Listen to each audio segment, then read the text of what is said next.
The morning mist still clung to the Montana plains when Clayton Murdoch heard the thud against his front door.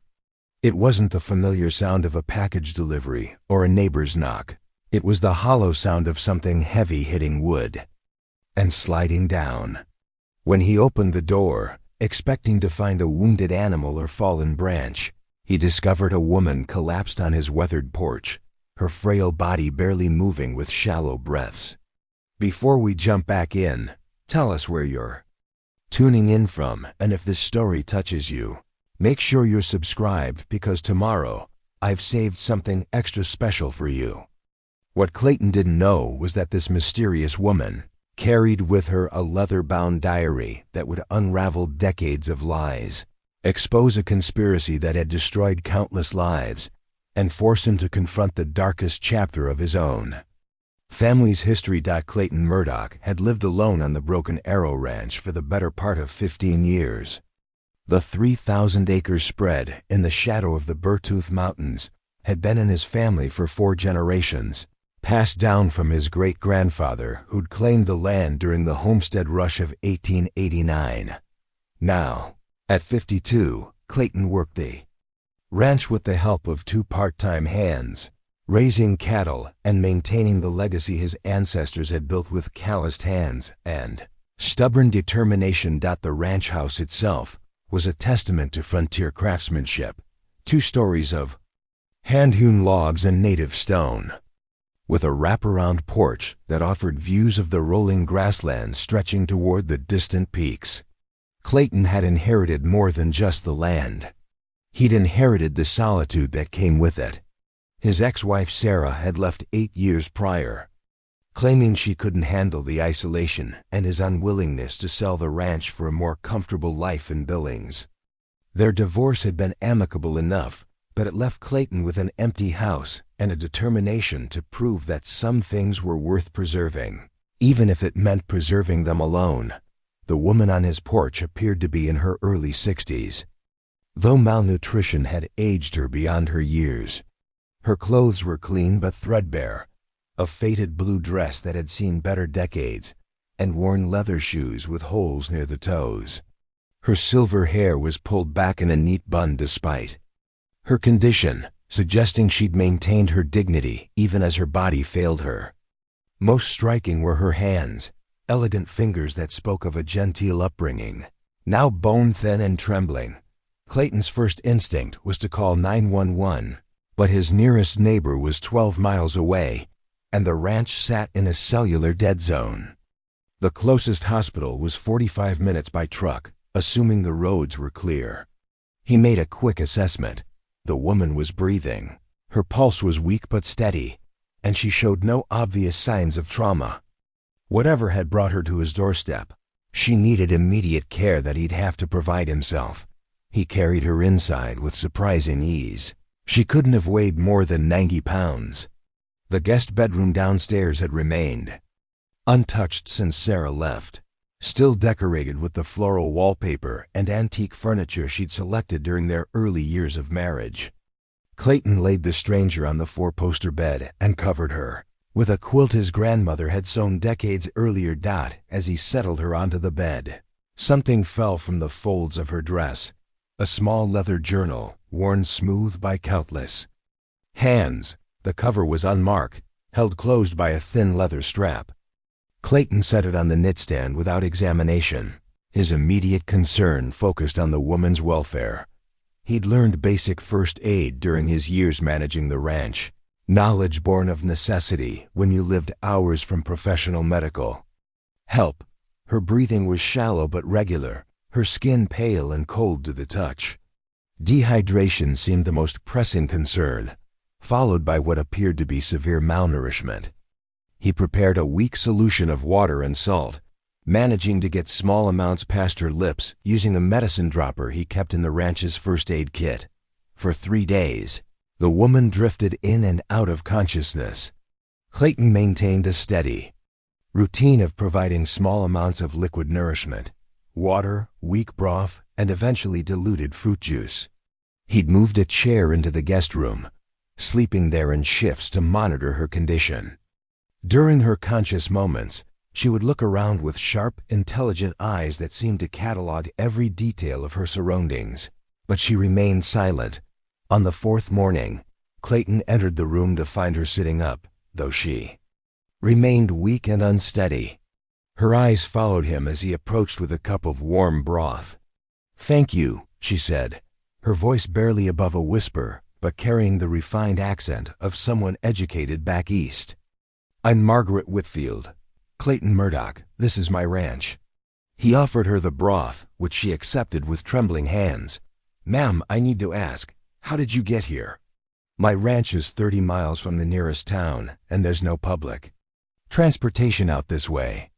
Margaret took a careful sip of broth before responding. "I walked from Riverside. Took me the better part of 2 days." Clayton felt his stomach drop. Riverside was indeed 30 miles northeast, but the terrain between the town and his ranch was unforgiving, rolling hills, creek beds, and stretches of open prairie with no shelter or landmarks. For a woman in her condition to make that journey on foot seemed impossible. "Ma'am, that's a hard walk for someone in good health." "In your condition, .. double quotes," he trailed off, not wanting to sound accusatory. "I had my reasons," Margaret replied, her tone suggesting the conversation was closed. She continued sipping the broth, and Clayton noticed her hands had stopped trembling quite as severely. Over the next several days, Margaret's physical condition improved gradually. Clayton prepared simple, nourishing meals, scrambled eggs, toast, mild soups, foods that wouldn't overwhelm her recovering system.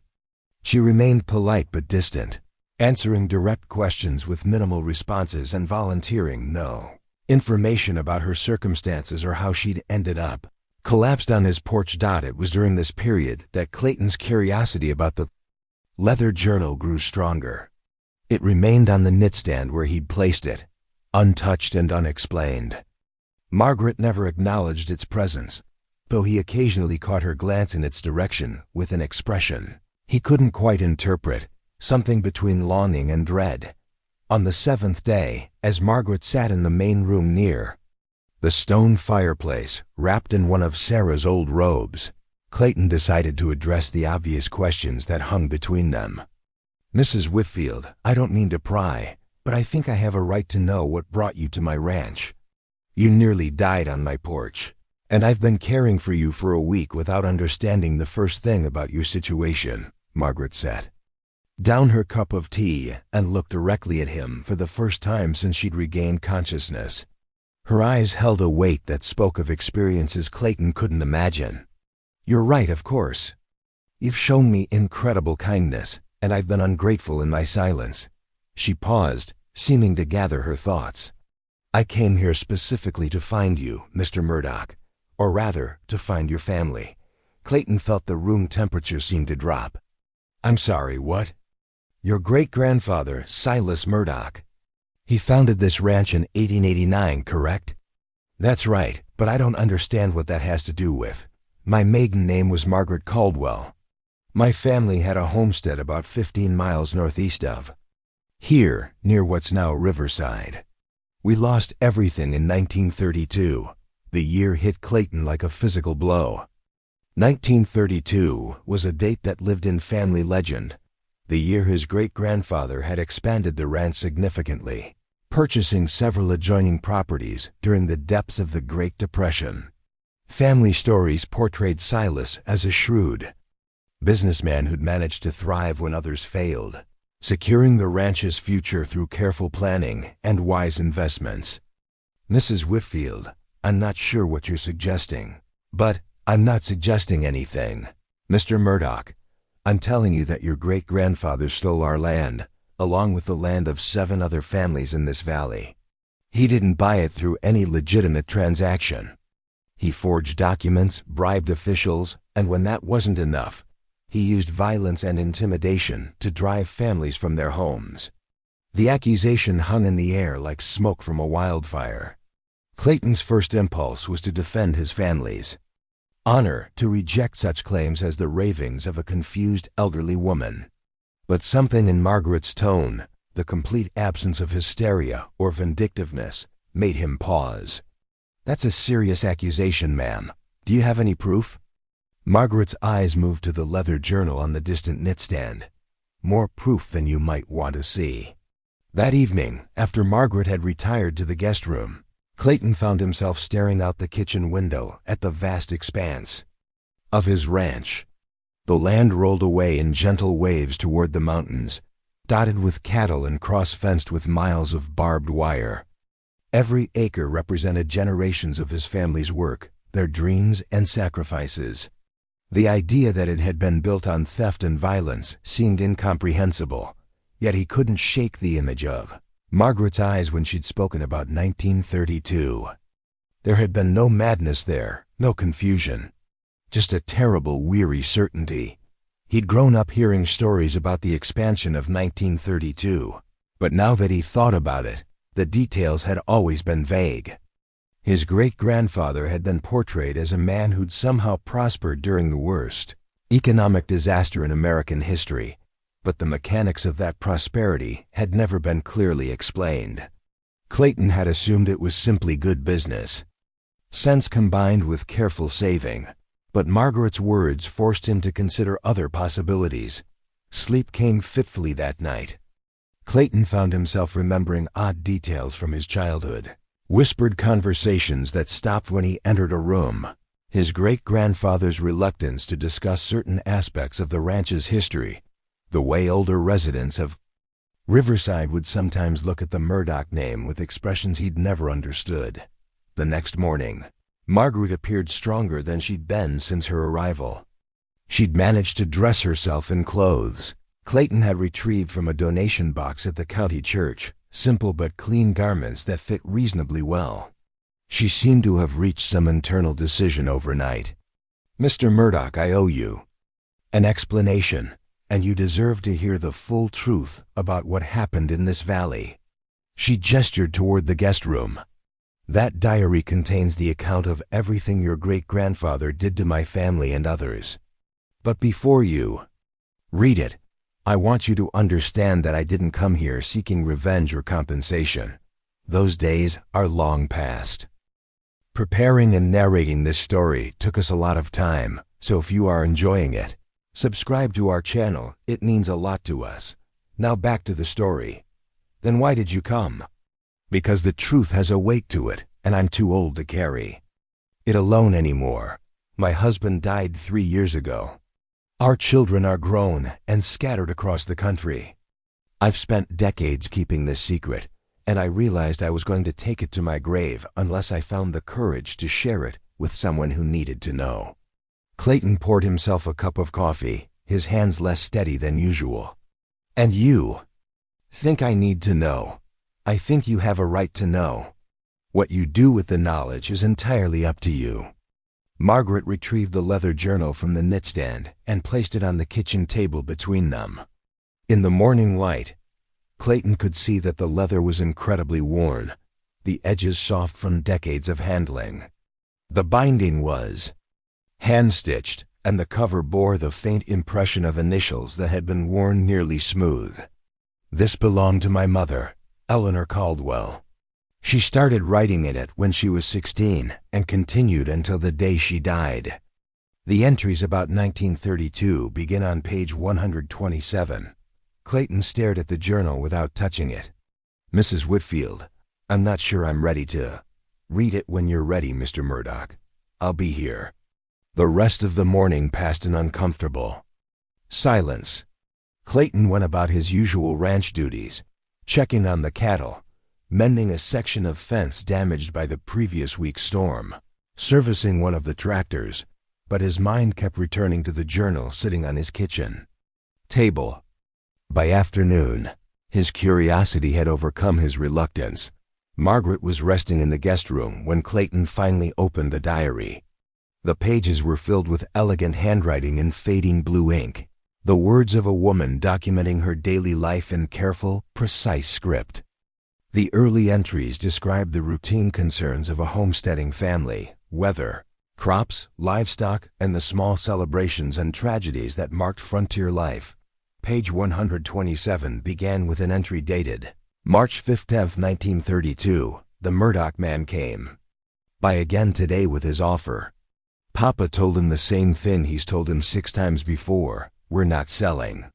The land has been in our family for 40 years, and we intend to keep it that way. There was something different about Silas Murdoch this time, though. Something cold in his eyes when Papa refused him. He said Papa might want to reconsider, that times were going to get harder before they got better. The way he said it didn't sound like a prediction. It sounded like a promise. Clayton's hands trembled as he turned the page. The handwriting continued in the same careful script, but the tone had shifted from routine observation to something darker. March 22, 1932. 3 of our cattle were found dead this morning, shot through the head and left to rot in the south pasture. Papa is beside himself with rage and grief. Those animals represented months of careful breeding and feeding, money we desperately needed with beef prices so low. Sheriff Morrison came out to investigate, but he barely looked at the carcasses before declaring it must have been rustlers passing through. Papa pointed out that rustlers would have taken the cattle, not slaughtered them wastefully, but Morrison just shrugged and said these were hard times for everyone. I noticed Morrison's deputy stayed in the truck the entire time, and when they drove away, they headed toward the Murdoch Ranch instead of back to town. Clayton felt his coffee grow cold as he read. His great-grandfather's name kept appearing in entries that painted an increasingly sinister picture. The diary described a systematic campaign of harassment against the Caldwell family and their neighbors. Livestock poisoned, wells contaminated, barns set ablaze in the dead of night. Each incident was followed by another visit from Silas Murdoch. Another offer to purchase their land at far below market value. April 3, 1932. Papa met with the Hendersons, the Kowalskis, and the other families facing the same troubles. Everyone has lost livestock or had property damaged. The Kowalski boy swears he saw men on horseback riding away from their barn the night before it burned, and one of them was definitely riding that spotted horse Silas Murdoch is so proud of. But when Papa suggested they all go to the sheriff together, Mrs. Henderson broke down crying. She said her husband tried to file a complaint last week, and Morrison told him that making false accusations against prominent citizens could land him in jail. We're trapped. The banks won't extend our loans without collateral, but our collateral keeps mysteriously dying or disappearing. Murdoch knows exactly what he's doing. The entries grew more desperate as spring turned to summer. Eleanor Caldwell documented a family under siege, watching their livelihood systematically destroyed while law enforcement turned a blind eye. Clayton found himself reading faster, drawn into the narrative despite his growing horror at what it revealed about his family's legacy. June 14, 1932. Papa received a letter today that nearly broke his spirit completely. The bank is foreclosing on our mortgage, effective immediately. They claim we've defaulted on payments, but Papa showed me the receipts. We've never missed a single payment, even when it meant going without proper meals. When Papa rode to town to contest the foreclosure, he discovered that our payment records had mysteriously disappeared from the bank's files. The bank president, Mr. Hartwell, was apologetic but firm. He said the bank had been purchased by new investors who were demanding immediate payment of all outstanding debts. When Papa asked who these new investors were, Hartwell couldn't meet his eyes. I don't need to ask. We all know who has that kind of money in this valley. Clayton pushed back from the table, his mind reeling. The implications were staggering, not just theft, but a coordinated conspiracy involving banks, law enforcement, and local officials. His great-grandfather hadn't simply taken advantage of desperate times. He'd created those desperate times. Through deliberate sabotage and corruption, Margaret appeared in the doorway, moving slowly but steadily. She studied his expression and nodded knowingly. "You're starting to understand the scope of it," she said quietly. "This can't be true. My family built this ranch through honest work. We've been pillars of the community for generations. Built it on what foundation, though?" Margaret settled into the chair across from him, Mr. Murdoch, I understand this is difficult to accept. I've had 70 years to come to terms with what happened to my family. You've had 7 minutes. Clayton looked down at the diary, still open to Eleanor Caldwell's increasingly frantic entries. Even if this is all true, what does it have to do with now?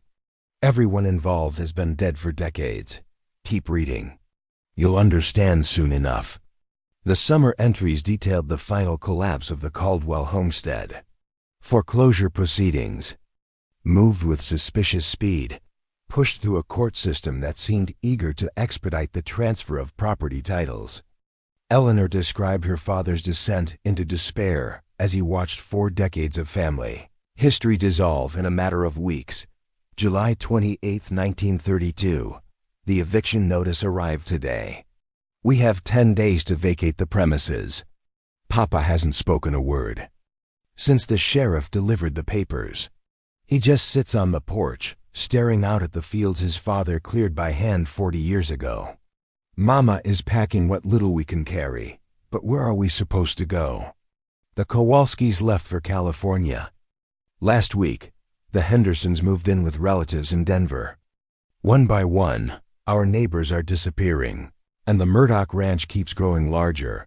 I saw Silas Murdoch riding through our south pasture yesterday, surveying his new acquisition.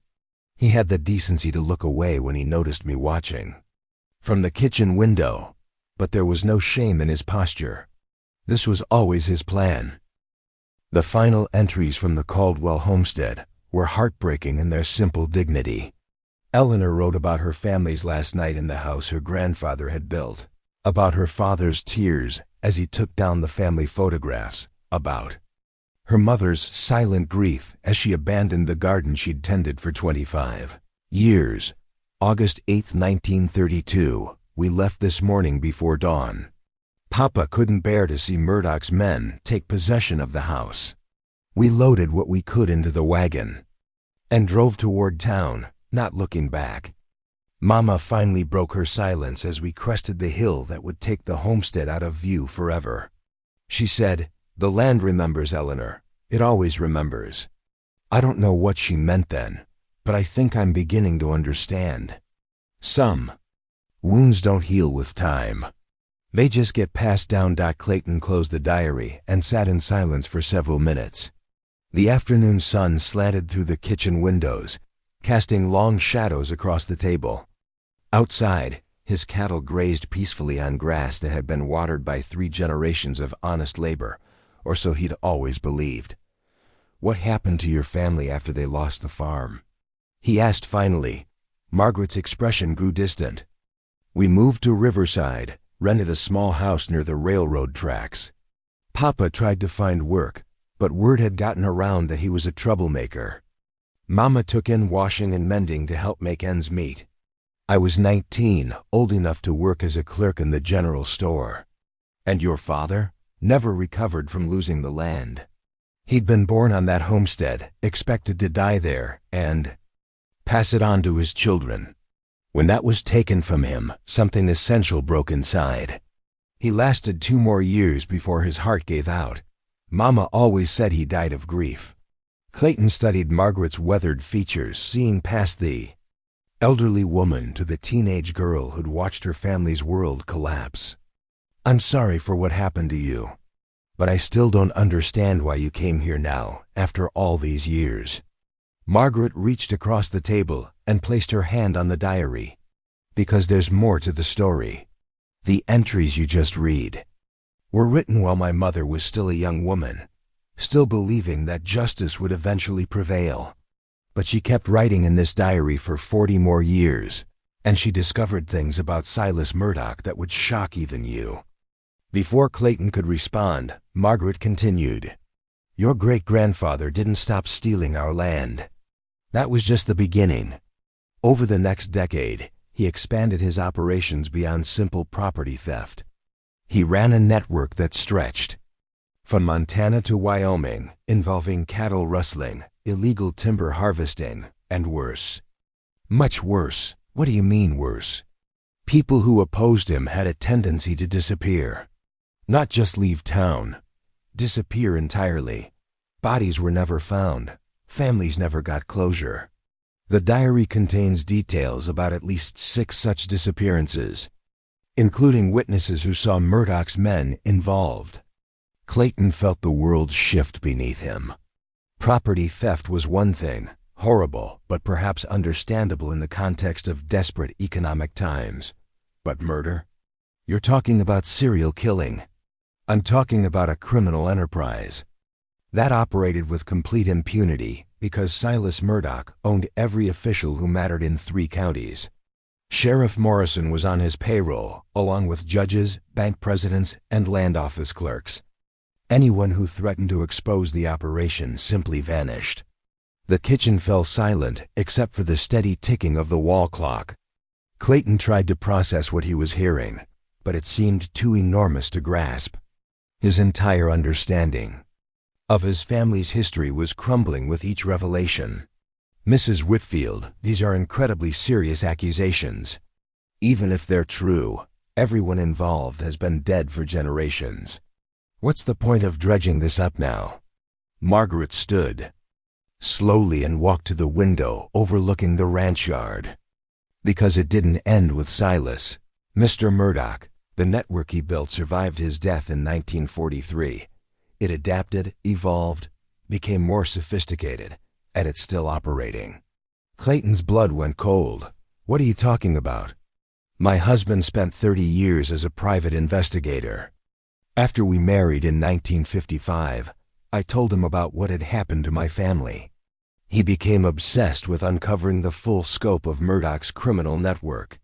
What he discovered was that the organization had simply passed to new leadership after Silas died. New leadership? Your grandfather, Thomas Murdoch. And after him, your father, Robert. The methods became more subtle, more legally defensible, but the essential business remained the same: acquiring property and resources through fraud, intimidation, and when necessary, violence. Clayton shot to his feet, his chair scraping against the floor. Now you've gone too far.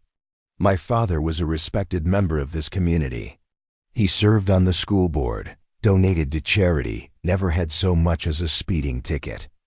You're talking about some kind of criminal dynasty, and that's just impossible.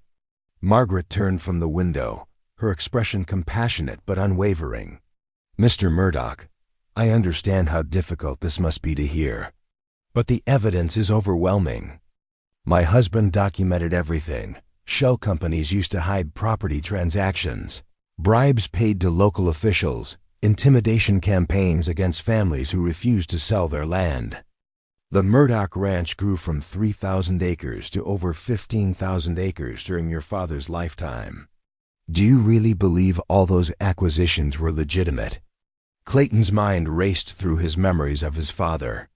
Robert Murdoch had indeed been a pillar of the community, but Clayton now recalled aspects of his personality that had always troubled him. The cold calculation behind his business decisions, his utter lack of sentimentality when it came to weak neighbors who couldn't maintain their properties, his contempt for what he called bleeding hearts who showed too much sympathy for struggling families. Even if that's true, it has nothing to do with me. I inherited the ranch when my father died 15 years ago, but I've never expanded it. I've never pressured anyone to sell their land, haven't you? Margaret's question was gentle but pointed. What about the Morrison family? They owned the 800 acres directly north of your property line. Beautiful grazing land with good water access. They lost it to foreclosure about 7 years ago, and somehow those parcels ended up being sold to a subsidiary company that turned out to be owned by a holding company that traced back to your ranch corporation. Clayton felt the floor drop away beneath him. The Morrison foreclosure had been handled entirely by his lawyer and accountant. He'd been told it was a straightforward business acquisition, an opportunity to expand the ranch's grazing capacity at a fair market price. He'd signed the papers without asking detailed questions about how the land had become available. I didn't know, he whispered. I believe you, Margaret said. But that's how the system works, isn't it? Each generation becomes a little more removed from the actual dirty work. Your great-grandfather personally intimidated families and burned their barns. Your grandfather used corrupt officials and fraudulent paperwork. Your father employed lawyers and shell companies, and you just signed documents prepared by others, trusting that everything is legal and proper. Clayton sank back into his chair, overwhelmed by the implications. Are you saying I'm part of some criminal conspiracy? I'm saying you're the inheritor of one, whether you know it or not. The question now is what you're going to do about it. Margaret returned to her seat and opened the diary to a section near the back. The final entries in here were written by my mother in the 1970s, shortly before she died. By then, my husband's investigation had uncovered the full scope of what your family had built. She wanted to leave a record for future generations, both yours and mine. She turned the diary so Clayton could see the page. The handwriting was shakier now, the work of an elderly woman with failing eyesight. But the words were clear. June 10, 1975, Eleanor Margaret showed me the evidence her husband has gathered about the Murdoch family operations. The scope of it is beyond anything I imagined in my darkest moments back in 1932. Silas wasn't just a greedy man who stole our farm. He was the architect of a criminal empire that destroyed dozens of families and corrupted entire regions, legal and political systems. But what breaks my heart is the realization that the young men inheriting this legacy may not even understand what they've inherited. Robert Murdoch seems like a decent enough person in his public dealings. His son Clayton appears to be growing up with normal values and genuine kindness. How do you hold someone accountable for crimes they didn't know they were committing? I pray that someday someone will find the courage to break this cycle.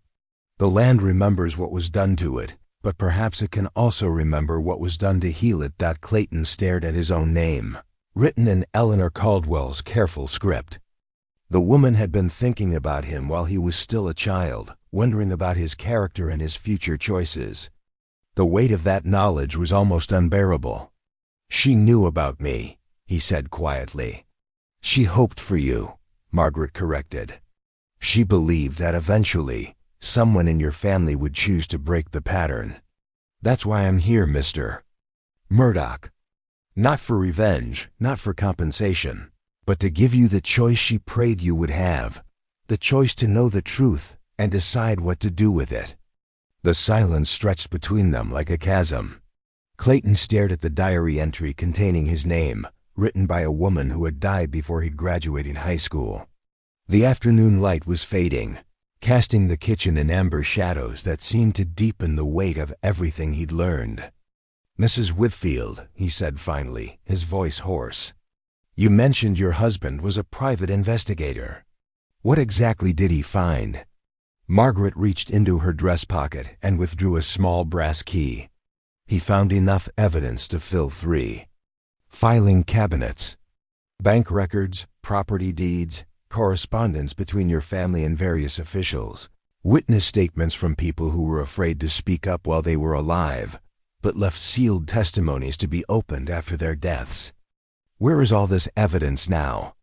Locked in a storage unit in Billings, Unit 247 at Secure Store on Industrial Avenue.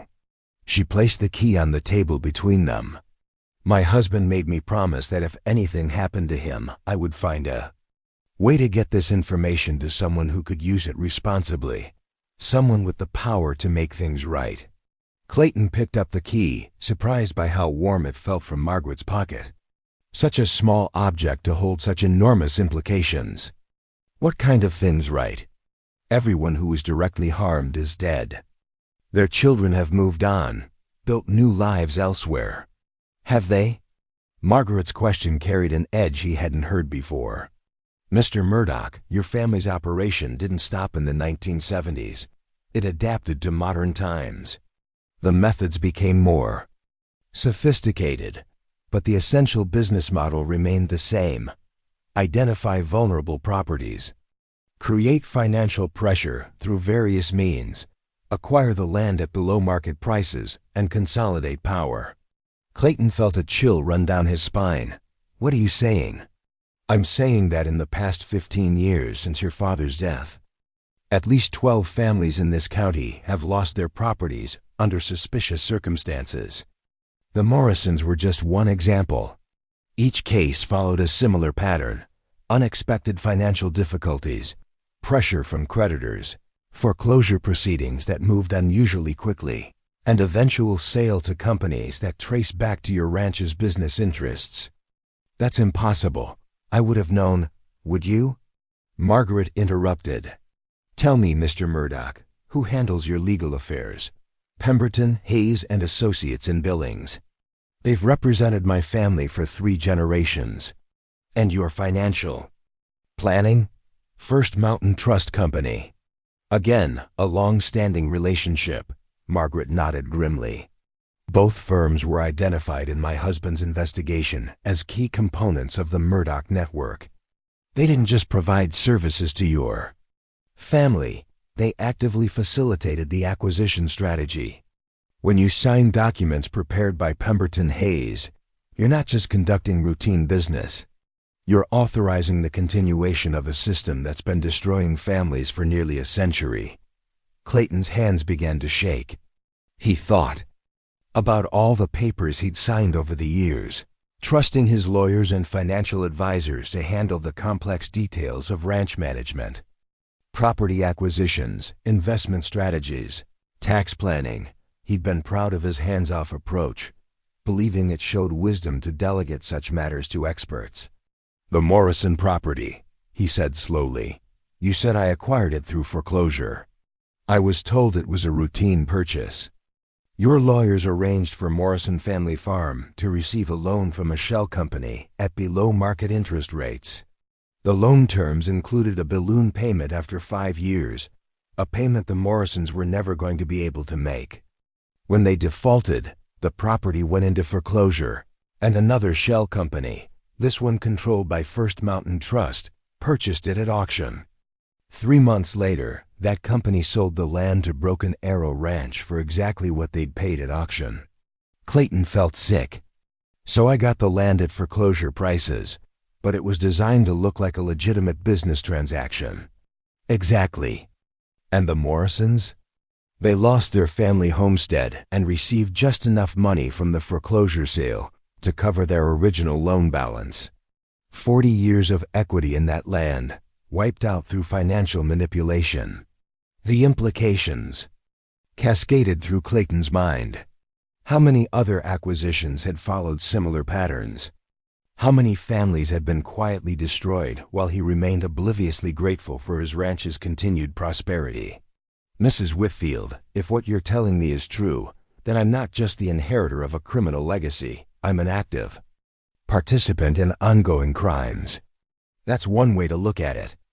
Another way is that you're a victim too, a victim of a system designed to keep you ignorant of its true nature while using your name and resources to perpetuate itself. Clayton stood abruptly and walked to the window. The sun was setting behind the mountains, painting the sky in brilliant oranges and purples. His cattle were moving slowly toward the barn for evening feeding, following routines established over generations. Everything looked exactly as it had that morning, but the world had fundamentally changed. What do you want from me? He asked without turning around. I want you to break the cycle. How? Even if I could somehow return all the land that was stolen. Most of the original families are scattered across the country, and there's probably no legal way to prove fraud in transactions that happened decades ago. Margaret joined him at the window. Despite her frail appearance, her presence seemed to radiate a quiet strength. My husband spent the last years of his life developing a plan for exactly that situation. He called it the Restoration Project. What kind of plan? A comprehensive program to identify all the families who lost property to your family's operations, track down their descendants, and provide meaningful restitution. Not just money, actual restoration of what was taken. Clayton turned to face her. That would require giving away most of the ranch. Not all of it. The original Broken Arrow Ranch consisted of 640 acres, 1 square mile purchased legitimately by your great-grandfather before he turned to criminal methods. That land would remain yours. But the additional 14,000 acres acquired through fraud and intimidation over the past 90 years, those parcels could be returned to their rightful owners or their descendants. The scope of what she was suggesting was breathtaking. Clayton tried to imagine the Broken Arrow Ranch reduced to its original size, tried to picture his life without the vast grazing lands and diversified operations that had made him one of the wealthiest ranchers in the region. Mrs. Whitfield, what you're describing would essentially destroy everything my family has built. Or it would restore what your family destroyed, she replied gently. The question is whether you see those as the same thing. They stood in silence. As darkness settled over the ranch, Clayton could see lights beginning to flicker on in the distant homes of his hired hands, families who depended on the ranch for their livelihoods. The weight of responsibility felt crushing. Even if I wanted to do something like this, the legal complications would be enormous. Property rights, statute of limitations, current owners who purchased land in good faith. It would take years to sort out. My husband anticipated those challenges. The evidence he collected includes detailed chain of title documentation for every questionable acquisition, proof of the fraudulent methods used, and contact information for hundreds of descendants of the original property owners. More importantly, he identified legal strategies that could expedite the restoration process. Margaret returned to the table and opened the diary to a section near the back. The final entries contain his preliminary plan. He spent years consulting with attorneys who specialized in historical land fraud cases. It's complex, but it's feasible. Clayton remained at the window, overwhelmed by the magnitude of the decision facing him. Why didn't your husband pursue this himself? If he had all this evidence, why didn't he go to the authorities? He tried multiple times. But the corruption your great-grandfather established has deep roots. Key officials in the county are still connected to the network, either through direct payoffs or simply through generations of inherited relationships. When my husband approached the state attorney general's office in 1998, his evidence mysteriously disappeared from their files within a week. Someone was watching him. Someone was watching all of us. My husband received 3 clear warnings to drop his investigation. The first was a break-in at our home where only his research files were stolen. The second was a car accident that the investigating officer ruled mechanical failure, despite my husband's insistence that the brake lines had been cut. The third was a phone call 2 days before he died, informing him that any attempt to publicize his findings would result in harm to me. Clayton felt a chill that had nothing to do with the evening air. You think he was murdered? I think he died of a heart attack brought on by years of stress and fear. But whether that heart attack was natural or induced by someone who wanted him silenced, I'll never know for certain. The kitchen fell silent except for the steady ticking of the wall clock. Clayton realized he was standing at a crossroads that would define not just his own future, but the future of countless families whose histories had been shaped by his family's crimes. Mrs. Whitfield, you said you walked 30 miles to reach this ranch. That's an incredible journey for someone in your condition. What made you so desperate to get here? Margaret's expression grew distant. 3 months ago, I received a phone call from a young woman named Sarah Chun. Her grandmother was Lisa Kowalski, one of the families forced off their land in 1932. Sarah had been researching her family history and discovered references to the Kowalski homestead in some old documents. What kind of references? Property deeds that showed the Kowalski land had never been legally transferred to your great-grandfather. The foreclosure documents were forged, but the original deeds were still on file in the state archives. Sarah was planning to hire a lawyer and file a claim to recover her family's property. Clayton's stomach dropped. Was planning? Sarah Chun died in a single-car accident 2 weeks after she contacted me. Her car went off a mountain road during clear weather, on a stretch she'd driven hundreds of times. The investigating officer ruled it driver error, despite evidence that someone had tampered with her steering mechanism. The implication hung in the air like a physical weight. Clayton turned from the window, his face pale. "You're saying she was murdered to prevent her from filing a legal claim?" "I'm saying that someone is still actively protecting the Murdoch family's interests, using whatever methods necessary. Sarah's death wasn't investigated as a homicide because the local sheriff's department has been compromised for 3 generations. But her grandmother's property deeds are still in the state archives, and other descendants of dispossessed families are beginning to ask questions." Clayton sank into his chair, overwhelmed by the realization that the criminal network hadn't just survived.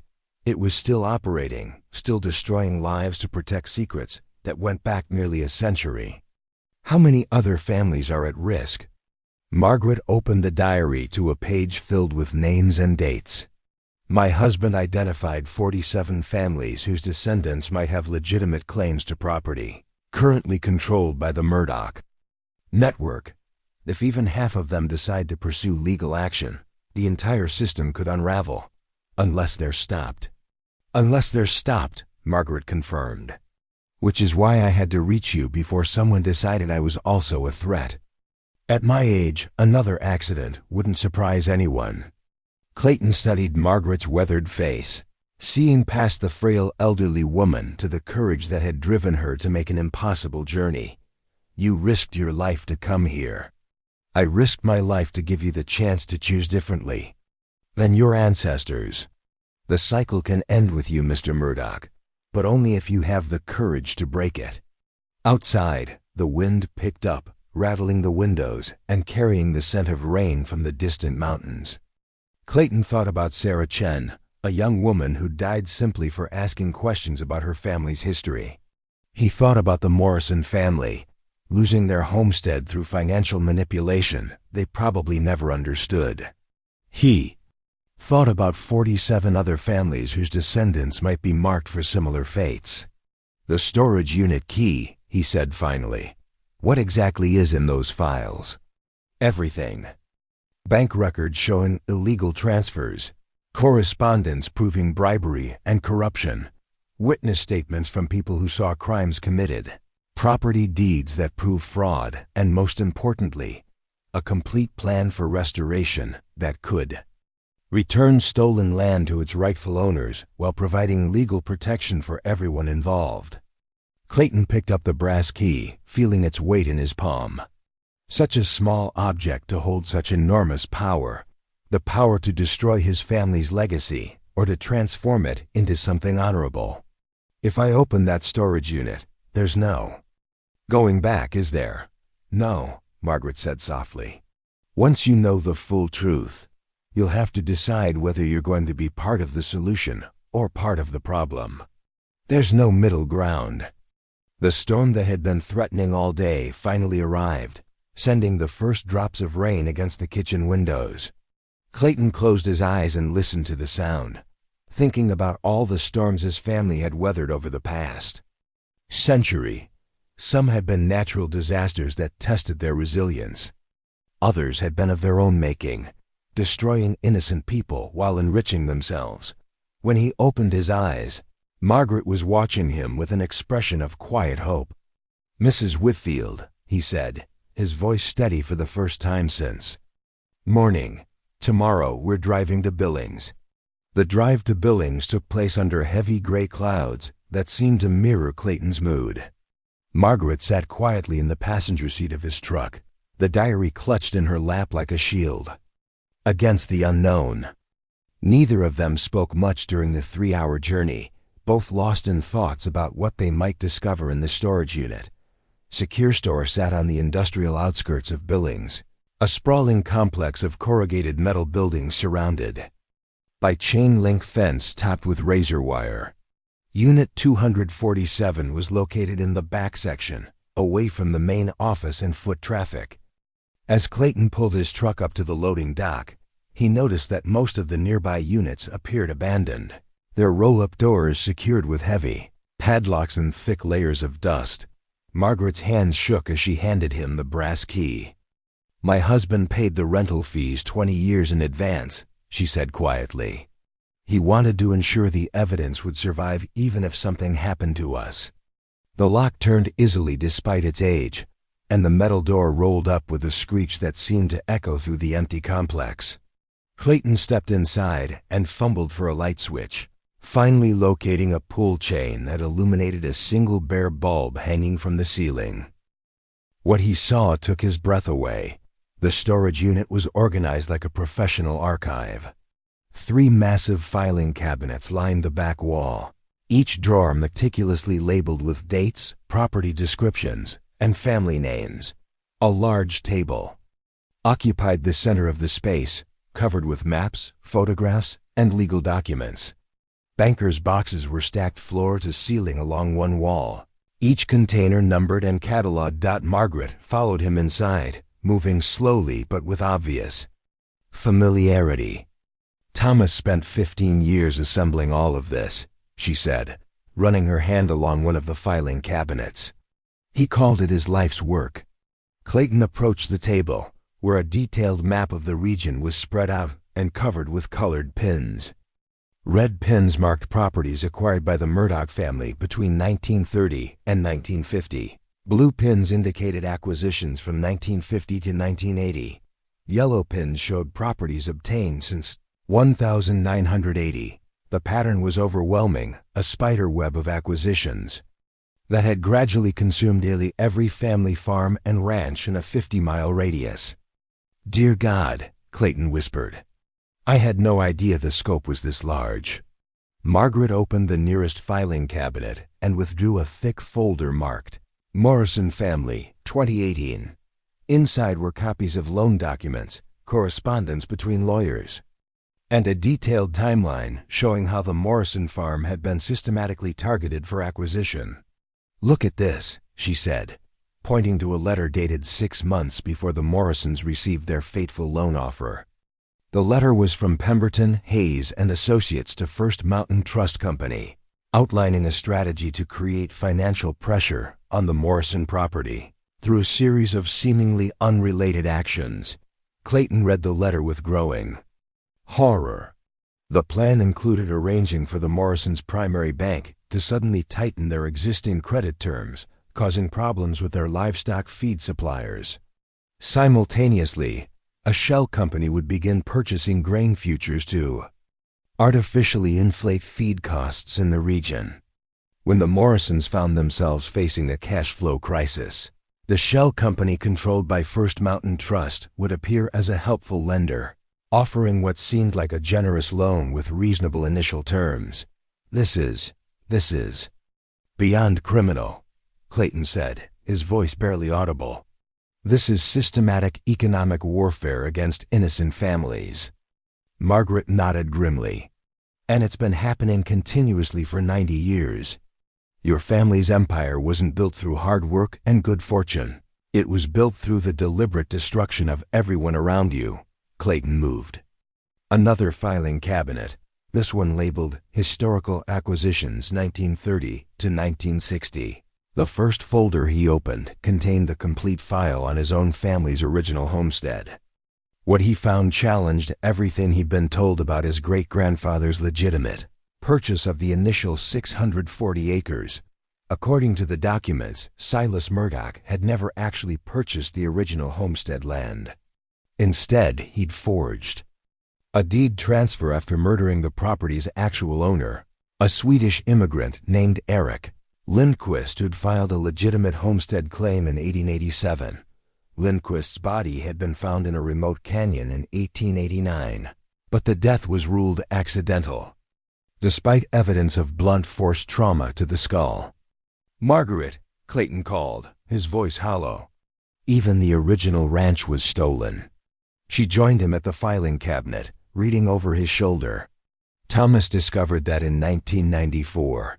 It was one of the hardest pieces of evidence for him to uncover, because the murder was covered up so thoroughly.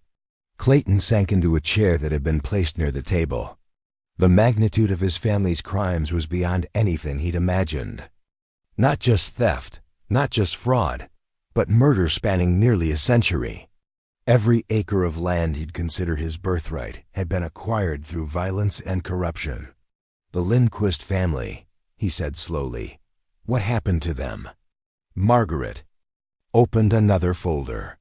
Eric had a wife and 2 young children in Sweden. They were supposed to join him in America once he'd established the homestead. When news of his death reached them, they assumed it was one of the many tragedies that befell immigrants in the frontier. They never knew he'd been murdered for his land. Are there any descendants? Thomas tracked them down in the 1990s. There are over 40 Lindquist descendants living in Minnesota and Wisconsin, most of them unaware that their ancestor ever owned property in Montana. Clayton stared at the folder containing information about people who had a legitimate claim to the very ground beneath his family's ranch house. The irony was almost unbearable. He'd spent his entire life working land that had never rightfully belonged to his family. Mrs. Whitfield, how many murders are documented in these files? Margaret's expression grew even more somber. 17 that can be proven through physical evidence and witness testimony. Probably twice that number if you include deaths that were made to look like accidents or natural causes. Clayton felt bile rise in his throat. 17 people murdered. For land acquisition, 17 people that we know of. The pattern continued through your grandfather's era, though the methods became more sophisticated. Your father's generation preferred financial manipulation and legal intimidation, but there were still occasional accidents when other methods failed. She led him to a wall covered with photographs, dozens of family portraits spanning 9 decades. These were the faces of the victims, the families who'd been destroyed to build the Murdoch empire. Clayton found himself staring at a photograph of a young couple with 3 small children, all dressed in their Sunday best and smiling at the camera. The Henderson family, Margaret explained. They refused to sell their property in 1934. Their house burned down 2 weeks later with the entire family inside. The fire was ruled accidental, but witnesses reported seeing men on horseback fleeing the scene. Clayton turned away from the photographs, unable to look at the faces of people his family had murdered. How did my father live with himself, knowing all this? Perhaps he convinced himself that he was simply continuing a family tradition. Perhaps he told himself that the ends justified the means. Or perhaps he was simply a sociopath who felt no guilt about destroying other people's lives. The storage unit fell silent except for the hum of traffic on the distant highway. Clayton walked slowly around the space, taking in the overwhelming evidence of his family's crimes. Every document, every photograph, every carefully organized file represented lives destroyed, families scattered, dreams crushed. The restoration project your husband developed, he said finally. How would it actually work? Margaret moved to a section of the filing cabinets he hadn't yet explored and withdrew a thick binder marked Implementation Strategy. Inside were detailed legal documents, financial projections, and step-by-step procedures for returning stolen property to its rightful owners. The first phase would involve contacting all the descendant families and explaining what happened to their ancestors, she said, flipping through the pages. Thomas identified legal representatives in several states who specialize in historical land fraud cases. They've agreed to handle the cases pro bono if solid evidence can be provided.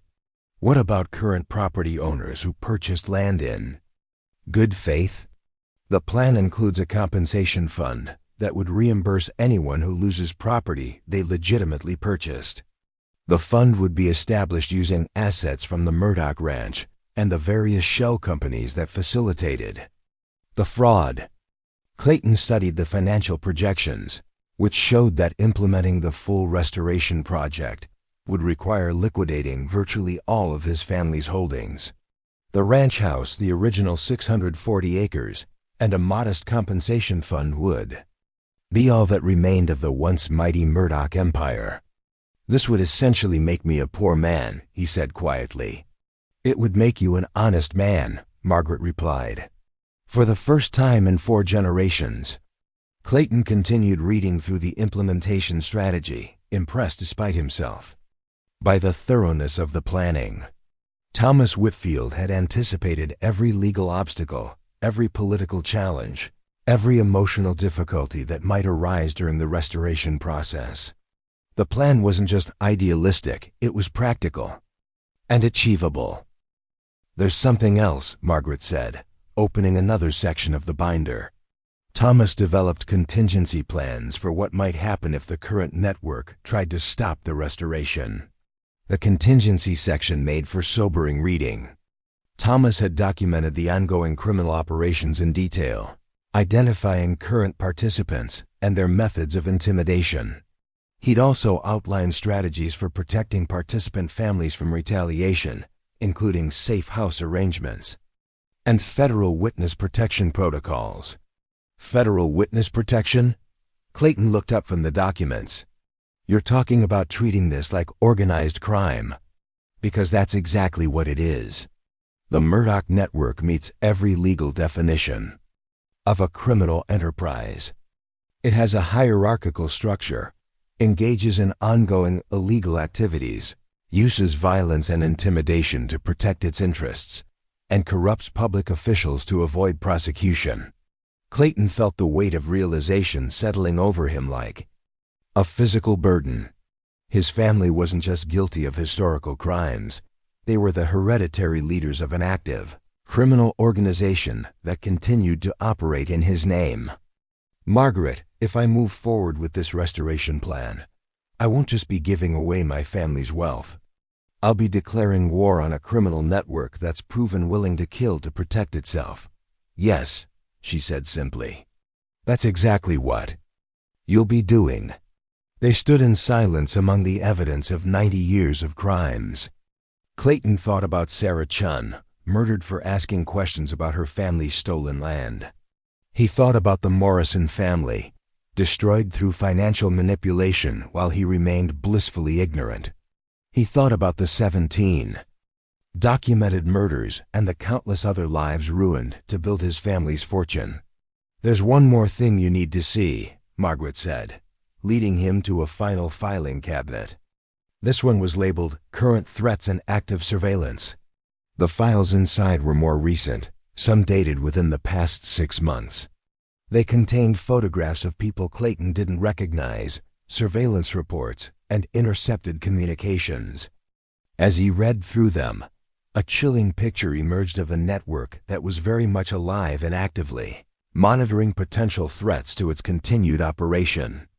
These surveillance reports, Clayton said, his blood running cold. They're watching the families of the victims. Not just watching.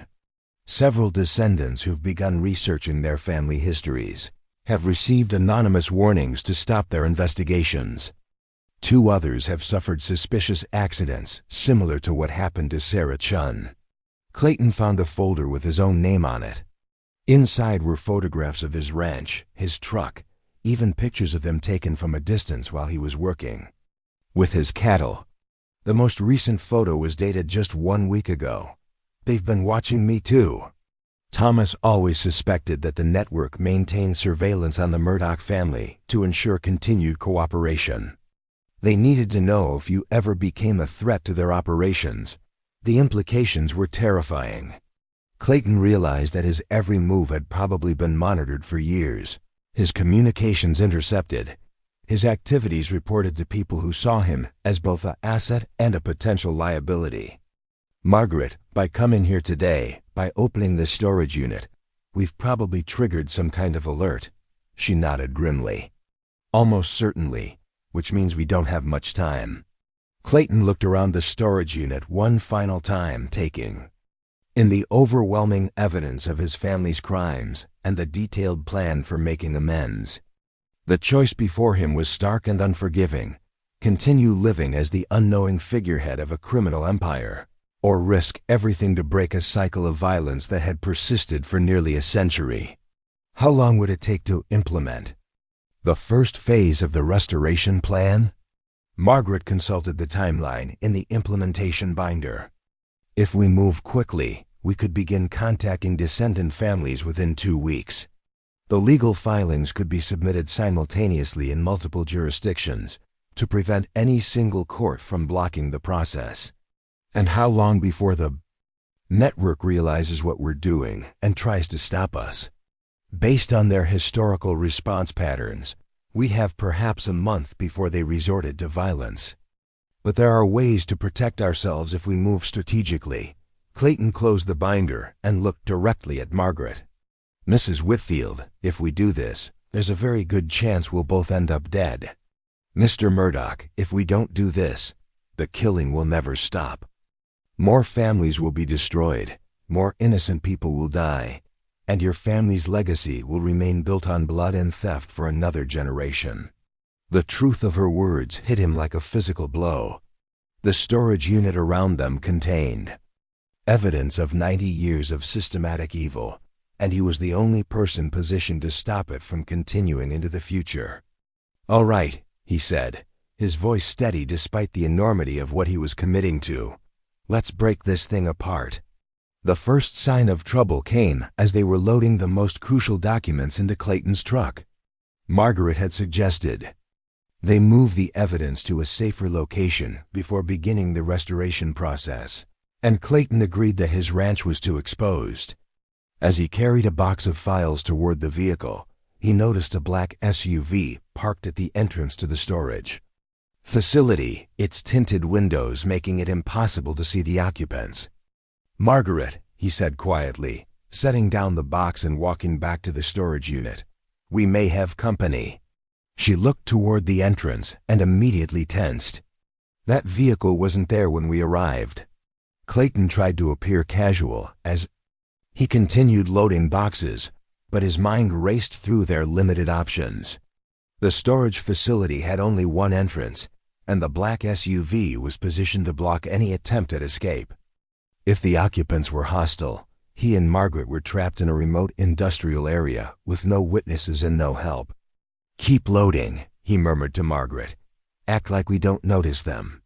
As they worked, Clayton's phone buzzed with an incoming text message. The number was blocked, but the message was chillingly direct. "Step away from the storage unit and return to your truck. Drive home immediately. Forget what you've seen today."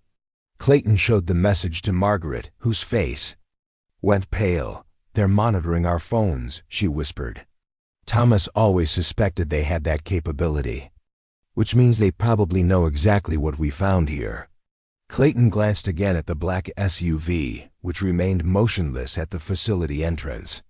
"Mrs. Whitfield, I need you to get in the truck and lock the doors. If shooting starts, drive straight through that fence behind us and don't look back. I'm not leaving you. You're the only person besides me who knows about this evidence. If something happens to me, you're the only one who can carry out the restoration plan." Before Margaret could protest further, Clayton's phone rang. The caller ID showed only unknown, but he answered anyway. "Mr. Murdoch." The voice was calm, professional, and entirely without emotion. "My name is David Kellerman. I represent certain business interests that have been associated with your family for many decades." "What do you want, Mr. Kellerman?" "I want to discuss your recent visit to Secure Store, Facility Unit 247. I believe you may have encountered some materials that could be misleading or taken out of context." Clayton felt his blood run cold. Not only were they being watched, but the surveillance was sophisticated enough to know exactly which storage unit they'd accessed. "I'm not sure what you're talking about." "Mr. Murdoch, let's not waste time with denials. My colleagues and I are well aware of Thomas Whitfield's obsessive investigation into your family's business affairs. We're also aware that Mrs. Whitfield has recently made contact with you. What concerns us is that you might act on incomplete or biased information." "What kind of action are you concerned about?" "The kind that could damage long-standing business relationships and disrupt economic stability in the region. The kind that could result in unfortunate consequences for you and Mrs. Whitfield." The threat was delivered in the same calm, professional tone, making it even more chilling. Clayton looked at Margaret, who was listening to his side of the conversation. With obvious fear. "Mr. Kellerman, I think this conversation is over." "Actually, Mr. Murdoch, this conversation is just beginning. Please remain on the line while my associates join you at the storage facility." Clayton saw the doors of the black SUV open, and 3 men in dark suits began walking toward them. They moved with the practiced coordination of people accustomed to violence, their hands positioned near concealed weapons. "Margaret, get in the truck now," Clayton said, ending the call and grabbing the most important box of files. But before either of them could move, one of the men called out, "Mr. Murdoch, Mrs. Whitfield, please step away from the vehicle and storage unit. We need to have a conversation." Clayton positioned himself between Margaret and the approaching men. "This is private property." "You have no right." "We have every right," the lead man interrupted, producing a badge that identified him as a federal marshal. "We're conducting an investigation into potential tax evasion and money laundering activities associated with the Broken Arrow Ranch." The badge looked authentic, but Clayton's experience with his family's legitimate legal issues told him something was wrong. Federal marshals didn't typically conduct financial investigations, and they certainly didn't operate with this level of secrecy and intimidation. "I'd like to see a warrant," Clayton said. "The warrant is being processed. In the meantime, we need to secure any potential evidence that might be removed from the scene." One of the other men had positioned himself near Margaret, close enough to grab her if she tried to run. The third man was examining the boxes they'd loaded into Clayton's truck, clearly familiar with the contents. "Mr. Murdoch," the lead man continued, "we understand that you've recently come into possession of materials related to historical property transactions. These materials are part of an ongoing federal investigation, and removing them from this location could constitute obstruction of justice." Clayton realized they were caught in a carefully orchestrated trap. The network had been monitoring the storage unit, probably for years, waiting for someone to access Thomas Whitfield's evidence. Now they were using federal authority, real or fabricated, to seize the materials and silence the witnesses. "What federal investigation?" Clayton demanded. "I want to speak to your supervisor." "I'm afraid that's not possible at this time." The man gestured to his associates, who began removing boxes from Clayton's truck. "Please step aside and allow us to secure the evidence." Margaret suddenly spoke up, her voice stronger than Clayton had heard since her arrival at his ranch. "These men aren't federal marshals." The lead man turned toward her with obvious irritation. "Ma'am, I'd advise you to remain silent. Thomas always said that if federal authorities ever became involved in investigating the Murdoch network, it would mean the network had been compromised. He said they would never allow genuine federal involvement." Clayton understood immediately. If these men were real federal agents, it would mean the network's protection within law enforcement had failed. The fact that they were here at all suggested they were part of the cover-up, not legitimate investigators. "You're right," Clayton said, looking directly at the lead man. "Real federal marshals would have backup, proper documentation, and they'd be coordinating with local law enforcement. You're here to steal the evidence and probably kill us." The pretense dropped instantly. The lead man's professional demeanor disappeared, replaced by cold calculation. "Mr. Murdoch, you've made this much more difficult than it needed to be. We offered you the opportunity to walk away from this situation. Now we'll have to resolve it permanently." The man near Margaret grabbed her arm, but she was ready for him. Despite her frail appearance, she drove her elbow into his solar plexus with surprising force. Breaking free long enough to dart toward the storage unit, Clayton didn't hesitate. He launched himself at the lead man, tackling him before he could draw his weapon. They crashed to the ground, fighting for control of the gun, concealed under the man's jacket. Clayton's years of ranch work had given him strength and endurance. But his opponent was clearly trained in combat.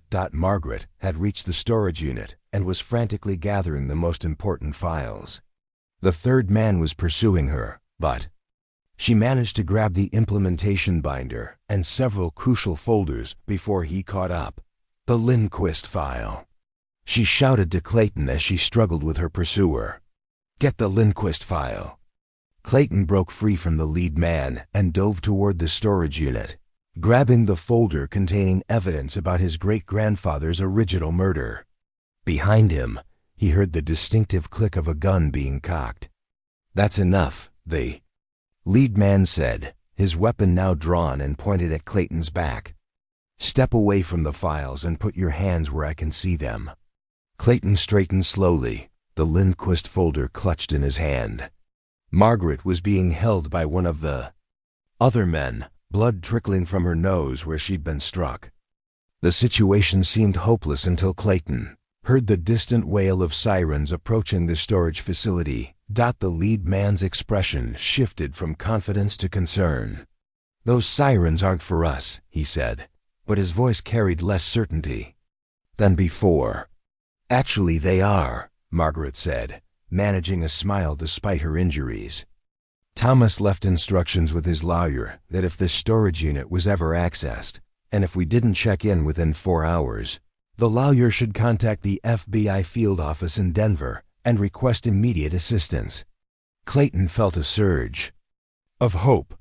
Thomas Whitfield had anticipated this exact scenario and built in protection for anyone who tried to use his evidence. The sirens were getting closer, and the lead man was clearly calculating his options.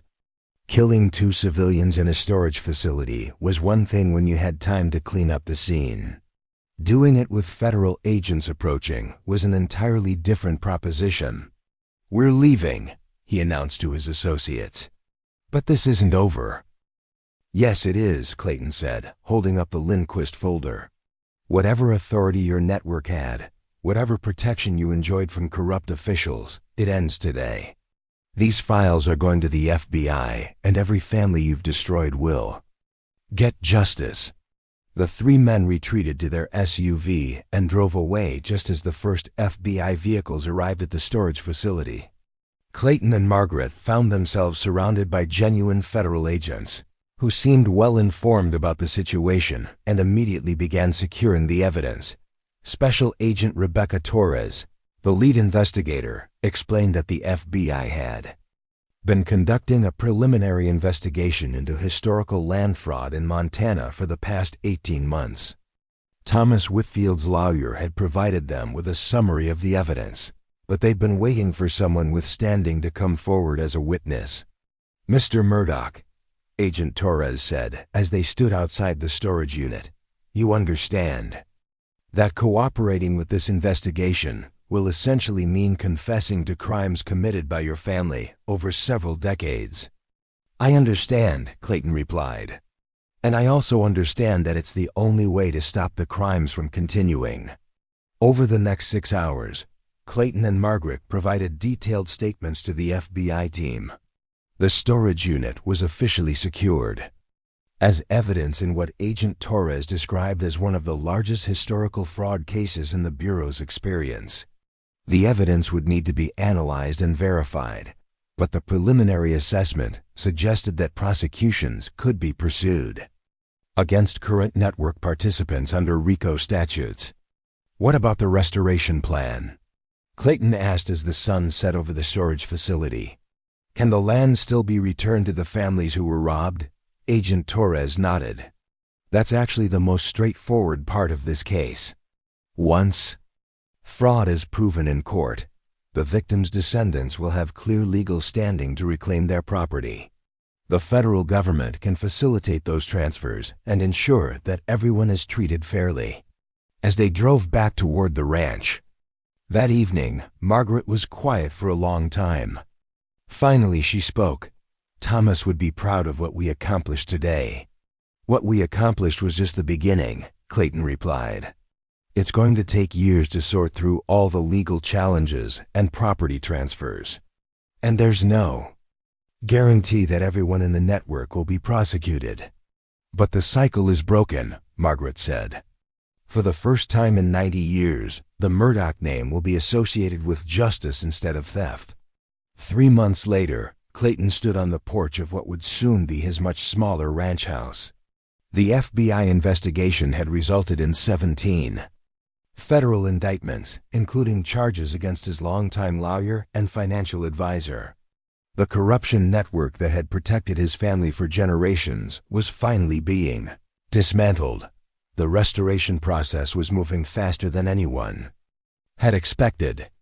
The first property transfers had already been completed, returning 800 acres to the Morrison family's descendants. The Kowalski family, represented by Sarah Chun's surviving relatives, had reclaimed their ancestral homestead. Most remarkably, 2 Lindquist descendants from Minnesota had traveled to Montana to see the land their great-great-grandfather had died for. Clayton's empire had shrunk to its original 640 acres, plus enough assets to live comfortably, but not lavishly. The change was difficult, but not as devastating as he'd feared. For the first time in his life, he could look at his land without wondering what crimes had been committed to acquire it. Margaret had decided to stay in Montana, purchasing a small house in Riverside with money from the sale of her late husband's investigative business. She visited Clayton weekly, both of them serving as witnesses in the ongoing prosecutions and helping coordinate the restoration efforts. "Any regrets?" she asked during one of her visits as they sat on the porch watching the sunset over the Fazua. Significantly smaller Broken Arrow Ranch. Clayton considered the question seriously. He'd lost most of his wealth, his family's reputation was in ruins, and he faced years of legal proceedings related to the crimes committed in his name. But he'd also gained something he'd never had before, the knowledge that his life was built on justice instead of blood. "None," he said finally. "For the first time in 4 generations, a Murdoch can sleep peacefully on this land." Margaret smiled and opened the leather diary one final time. On the last page, she'd written a new entry in her own handwriting. October 15, 2024. Today the cycle finally ended. Clayton Murdoch chose courage over comfort, justice over wealth, truth over the lies his family had lived for 90 years. The land remembers what was done to it, but now it can also remember what was done to heal it. Thomas would say this was what he worked toward his entire life, not revenge, but restoration. Not destruction, but redemption. The starving widow who collapsed on a rancher's porch wasn't seeking charity. She was offering salvation. And for the first time since 1932, the Montana plains can rest in peace.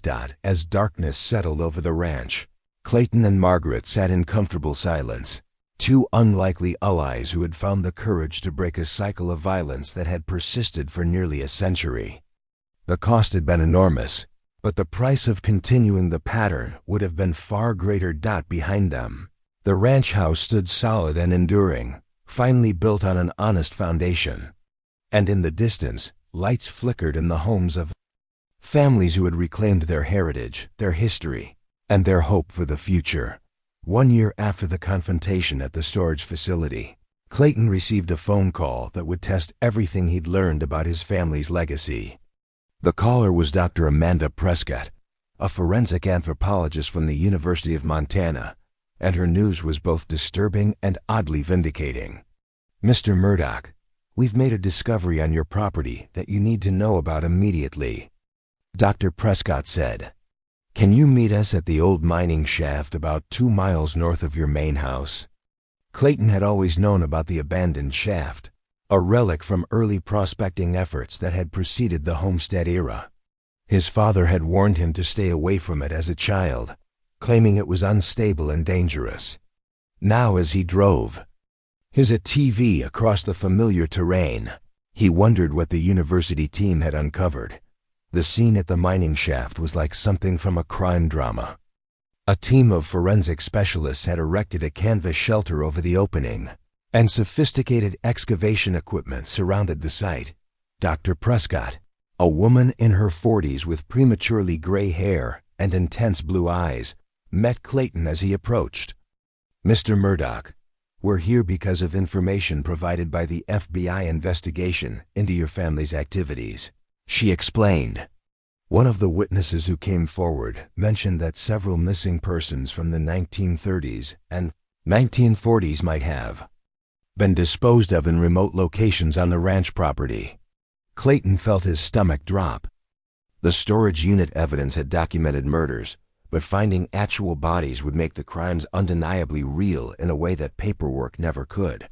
"What have you found?" Dr. Prescott led him to the edge of the excavation site. "So far, we've recovered the remains of 7 individuals. Preliminary examination suggests they died between 1932 and 1945. All show signs of violent death, gunshot wounds, blunt force trauma. This appears to have been a systematic disposal site." Clayton stared into the excavation, seeing the carefully marked areas where human remains had been discovered. Each skeleton was being painstakingly documented, photographed, and prepared for removal. The scientific precision of the work couldn't disguise the horror of what had been hidden in his family's land for 8 decades. "Can you identify any of them? That's why I called you. We found this with one of the bodies." Dr. Prescott held up an evidence bag containing a tarnished pocket watch. The inscription reads, "To Eric Lindquist from your loving wife Anna, 1886. We believe this confirms the identity of one victim." The name hit Clayton like a physical blow. Eric Lindquist, the Swedish immigrant whose homestead land had become the foundation of the Murdoch Ranch. Not only had his great-grandfather murdered the man, but he'd thrown his body down a mine shaft like garbage. "Dr. Prescott, I know who that is. Eric Lindquist was the original owner of this land. My great-grandfather forged documents claiming to have purchased the property legitimately, but we now know he murdered Lindquist and stole his homestead claim." "The FBI briefed us on the broader investigation," Dr. Prescott said. "What makes this discovery particularly significant is that we can now prove murder charges that previously existed only on paper. These remains provide physical evidence that could be used to overturn every property transfer that resulted from the original crime." As they spoke, one of the forensic technicians called out from the excavation site, "Dr. Prescott, you need to see this. We've found something unusual with victim number 4. They approached the technician, who was carefully brushing dirt away from a partially exposed skeleton. This individual was wearing what appears to be a sheriff's badge. The corrosion is significant, but we can make out enough detail to suggest it's from the 1930s era. Clayton felt the world spin around him. A sheriff's badge meant that one of the victims was a law enforcement officer. Could this be Sheriff Morrison? Dr. Prescott consulted a folder containing historical research. According to the records we've reviewed, Sheriff William Morrison disappeared in 1938. He was reportedly investigating irregularities in local property transfers before his disappearance. His replacement was appointed by the county commissioners and served until 1962. Let me guess, his replacement was on my great-grandfather's payroll. That appears to be the case. Sheriff Morrison's disappearance effectively ended official resistance to the Murdoch land acquisition scheme. Clayton walked away from the excavation site, overwhelmed by the accumulating evidence of his family's depravity. Every revelation seemed to reveal new depths of criminality, new victims whose lives had been snuffed out to protect the growing empire. His phone rang, interrupting his dark thoughts. The caller was Margaret Whitfield, her voice excited despite the somber subject matter. "Clayton, I just received a call from Agent Torres. The grand jury has returned indictments against 12 more people connected to the network. They're finally going after the political figures who provided protection." "That's good news," Clayton replied, though his tone didn't match his words. "Margaret, they found bodies on the ranch. 7 people murdered and threw down a mine shaft like they were nothing." The line went quiet for a long moment. "Oh, Clayton, I'm so sorry. Thomas always suspected there might be physical evidence somewhere on the property, but we never knew where to look." One of them is Eric Lindquist, the man whose land my family stole to establish the ranch. Another appears to be Sheriff Morrison, who was investigating the property fraud before he disappeared. Sheriff Morrison, Margaret repeated softly. Thomas found references to him in some of the old documents, but we never knew what happened to him. Now we do. My great-grandfather murdered a law enforcement officer to cover up his crimes. Margaret's voice grew stronger. Clayton, I know this is horrific, but it also provides the final piece of evidence needed to completely dismantle the network. Physical proof of murder will make it impossible for anyone to claim the property transfers were legitimate business transactions. Dr. Prescott approached, having overheard part of Clayton's conversation. Mr. Murdoch, there's something else you should know. We found evidence that this site was used for disposal as recently as the 1980s. Some of these remains are much more recent than the others. Clayton's blood ran cold. The 1980s meant his father's era, the time when Robert Murdoch was supposedly transitioning the family business toward more legitimate operations. How recent? We'll need laboratory analysis to be certain, but preliminary examination suggests at least 2 individuals died within the past 40 years. One appears to have been killed by a high-powered rifle, which is consistent with hunting accident scenarios that were commonly used to explain disappearances during that period. Clayton thought about the hunting accidents his father had mentioned. Over the years, tragic mishaps that had befallen neighbors who ventured into the wrong areas of the ranch. He'd never questioned these stories, accepting them as unfortunate but inevitable consequences of living in rural Montana. Dr. Prescott, how many more bodies do you expect to find? The ground-penetrating radar suggests there may be as many as 15 individuals buried at this site. We'll know more as the excavation continues, but it appears your family used this location as a primary disposal site for several decades. The scope of the murders was staggering. Clayton had grown up playing on land that contained the remains of people his family had killed. He'd ridden his horse over graves, hunted deer near a mass burial site, considered this ground part of his peaceful inheritance. There's more, Dr. Prescott continued. We've also found evidence of systematic evidence disposal. Burned documents, destroyed personal effects, items that were probably taken from victims' homes after their murders. Your great-grandfather was very thorough in eliminating traces of his crimes. Clayton's phone rang again. This time the caller was his lawyer, his new lawyer, since his previous legal representation was awaiting trial on federal conspiracy charges. Clayton, we have a problem, Attorney Jennifer Walsh said without preamble.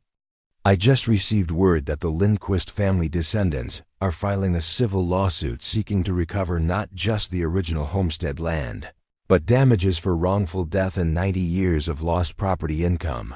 How much are they seeking? $47 million, plus the return of all property acquired through the original theft. If they win, you could lose everything, including the remaining 640 acres. Clayton looked around the excavation site, where forensic specialists continued their grim work of documenting his family's victims.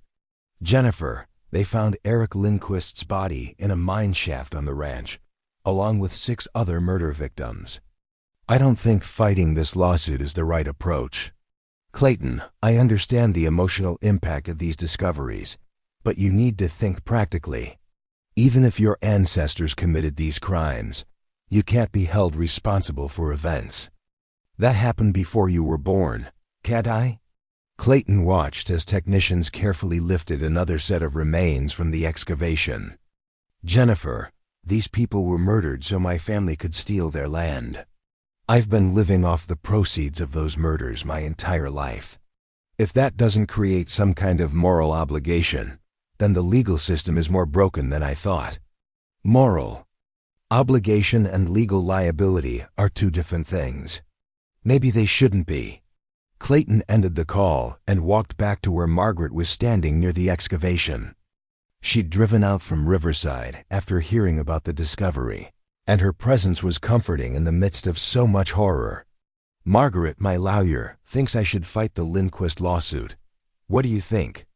Clayton considered the question. While watching the forensic team work, each bone they uncovered represented a life cut short, a family destroyed, dreams that had died with their dreamers. The Lindquist descendants weren't seeking revenge. They were seeking justice for an ancestor who'd been murdered for his land. "I think the Lindquist family has waited 90 years for justice. I think fighting them would make me no better than the rest of my family." Margaret smiled sadly. "That's exactly what Thomas hoped you would say. Your husband predicted this too. He predicted that when the physical evidence was finally discovered, you would face pressure to protect what remained of your inheritance through legal maneuvering. He believed you would choose justice over self-preservation." Dr. Prescott approached them again, her expression grave. "Mr. Murdoch, we've made another discovery. One of the victims appears to have been a woman and child, mother and daughter.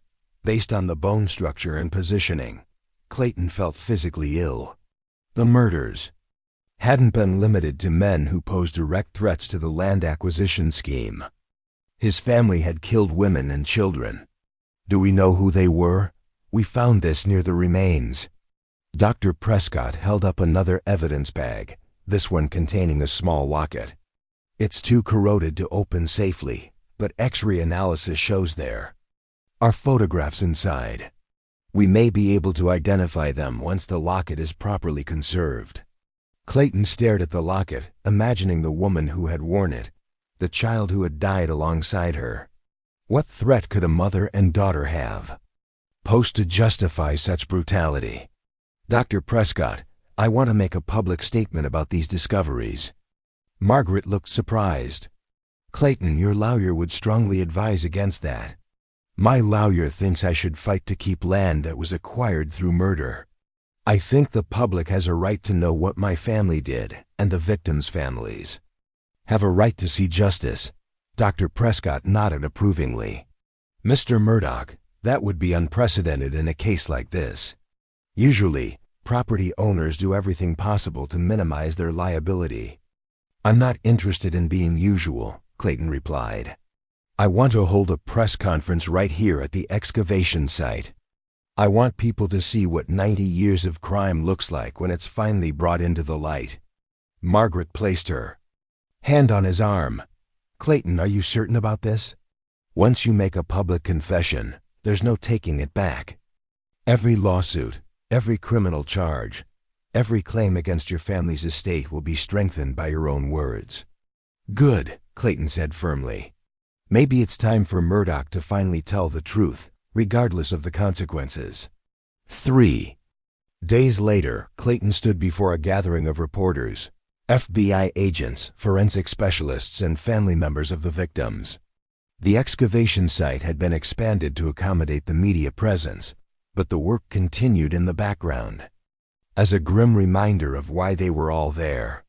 "My name is Clayton Murdoch," he began, his voice carrying clearly in the Montana air.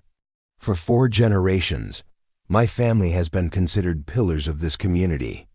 We've been praised for our business success, our charitable contributions, and our stewardship of one of the region's largest ranches. Today, I'm here to tell you that everything you've been told about my family is a lie." The crowd of reporters pressed closer, cameras rolling and notebooks ready. This was not the usual carefully crafted corporate statement they'd expected. The Murdoch Ranch was built on murder, theft, and systematic corruption spanning nearly a century. The evidence being uncovered at this site represents just a fraction of the crimes committed to build and maintain our family's wealth. Clayton gestured toward the excavation, where forensic specialists continued their work.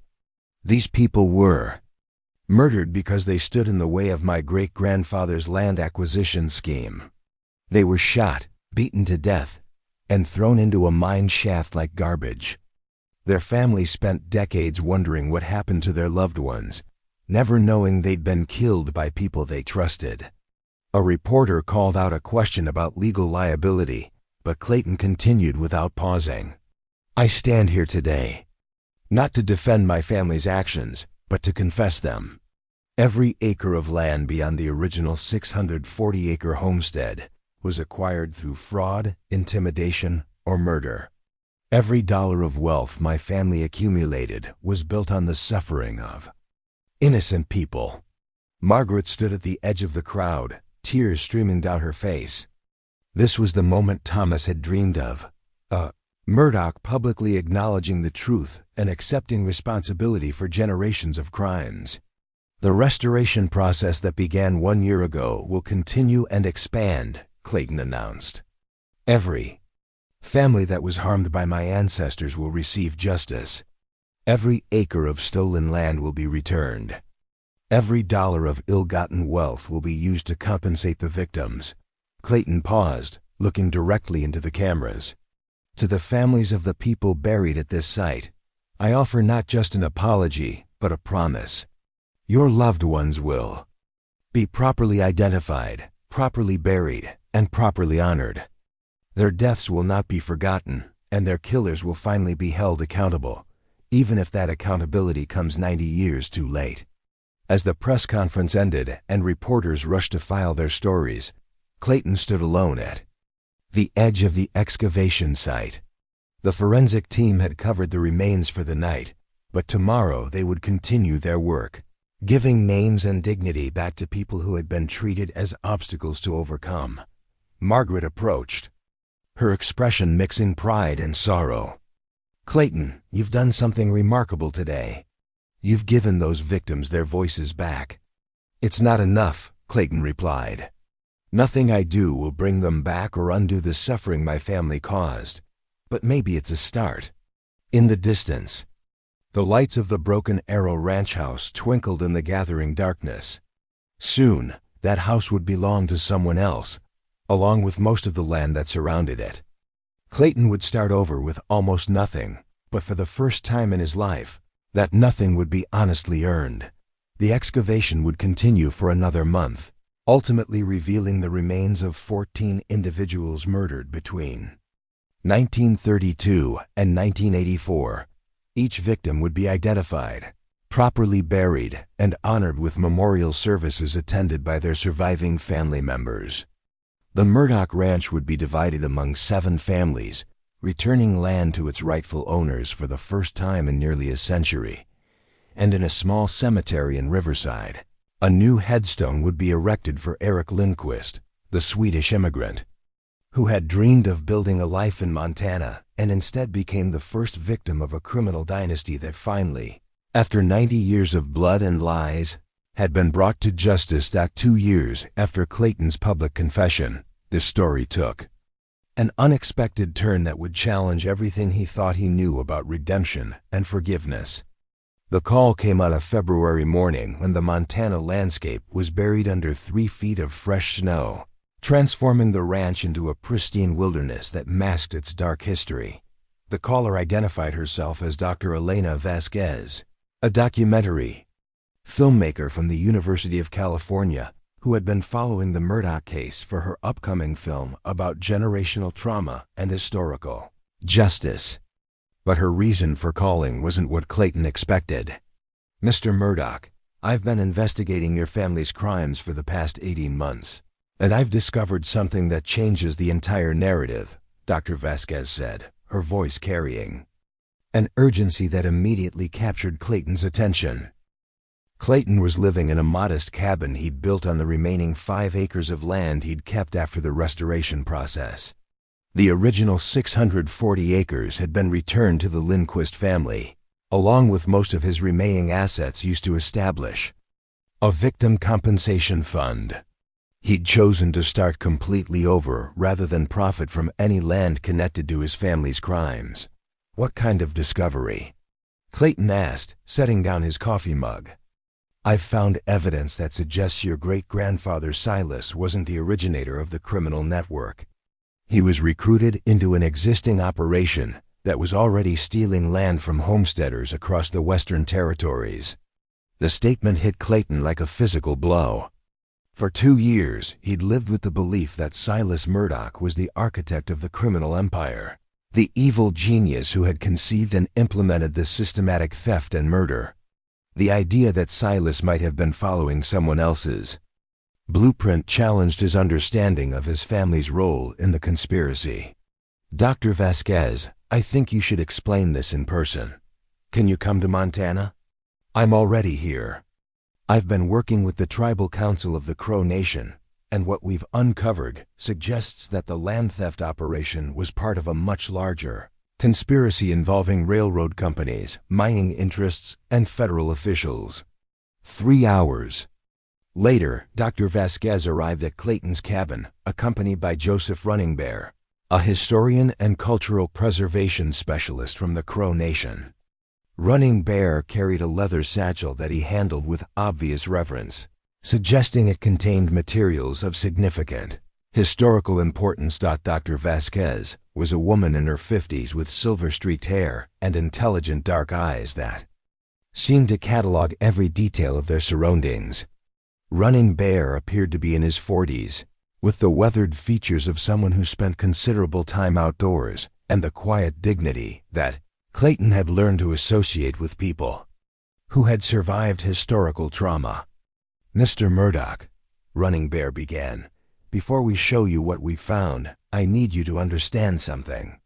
The crimes committed against homesteading families like the Caldwells and Kowalskis were part of a larger pattern of violence against indigenous peoples that began long before your great-grandfather was born." Clayton invited them inside, where they spread documents across his small kitchen table. The papers were copies of federal correspondence, railroad company memos, and mining company records dating back to the 1870s. "What you're looking at," Dr. Vasquez explained, "is evidence of a coordinated effort to remove both Native American tribes and homesteading families from land that contained valuable mineral deposits.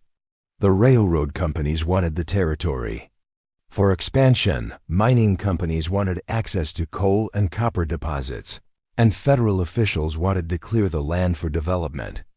Running Bear opened his satchel and withdrew a bundle of photographs showing Native American settlements, many of which Clayton recognized as locations that later became part of various ranches in the region. The Crow Nation had settlements throughout this valley until the late 1880s, Running Bear continued. "We were forcibly relocated to make way for homesteaders, who were then systematically driven off the land by people like your great-grandfather. The entire process was orchestrated by outside interests who used local operators to do their dirty work."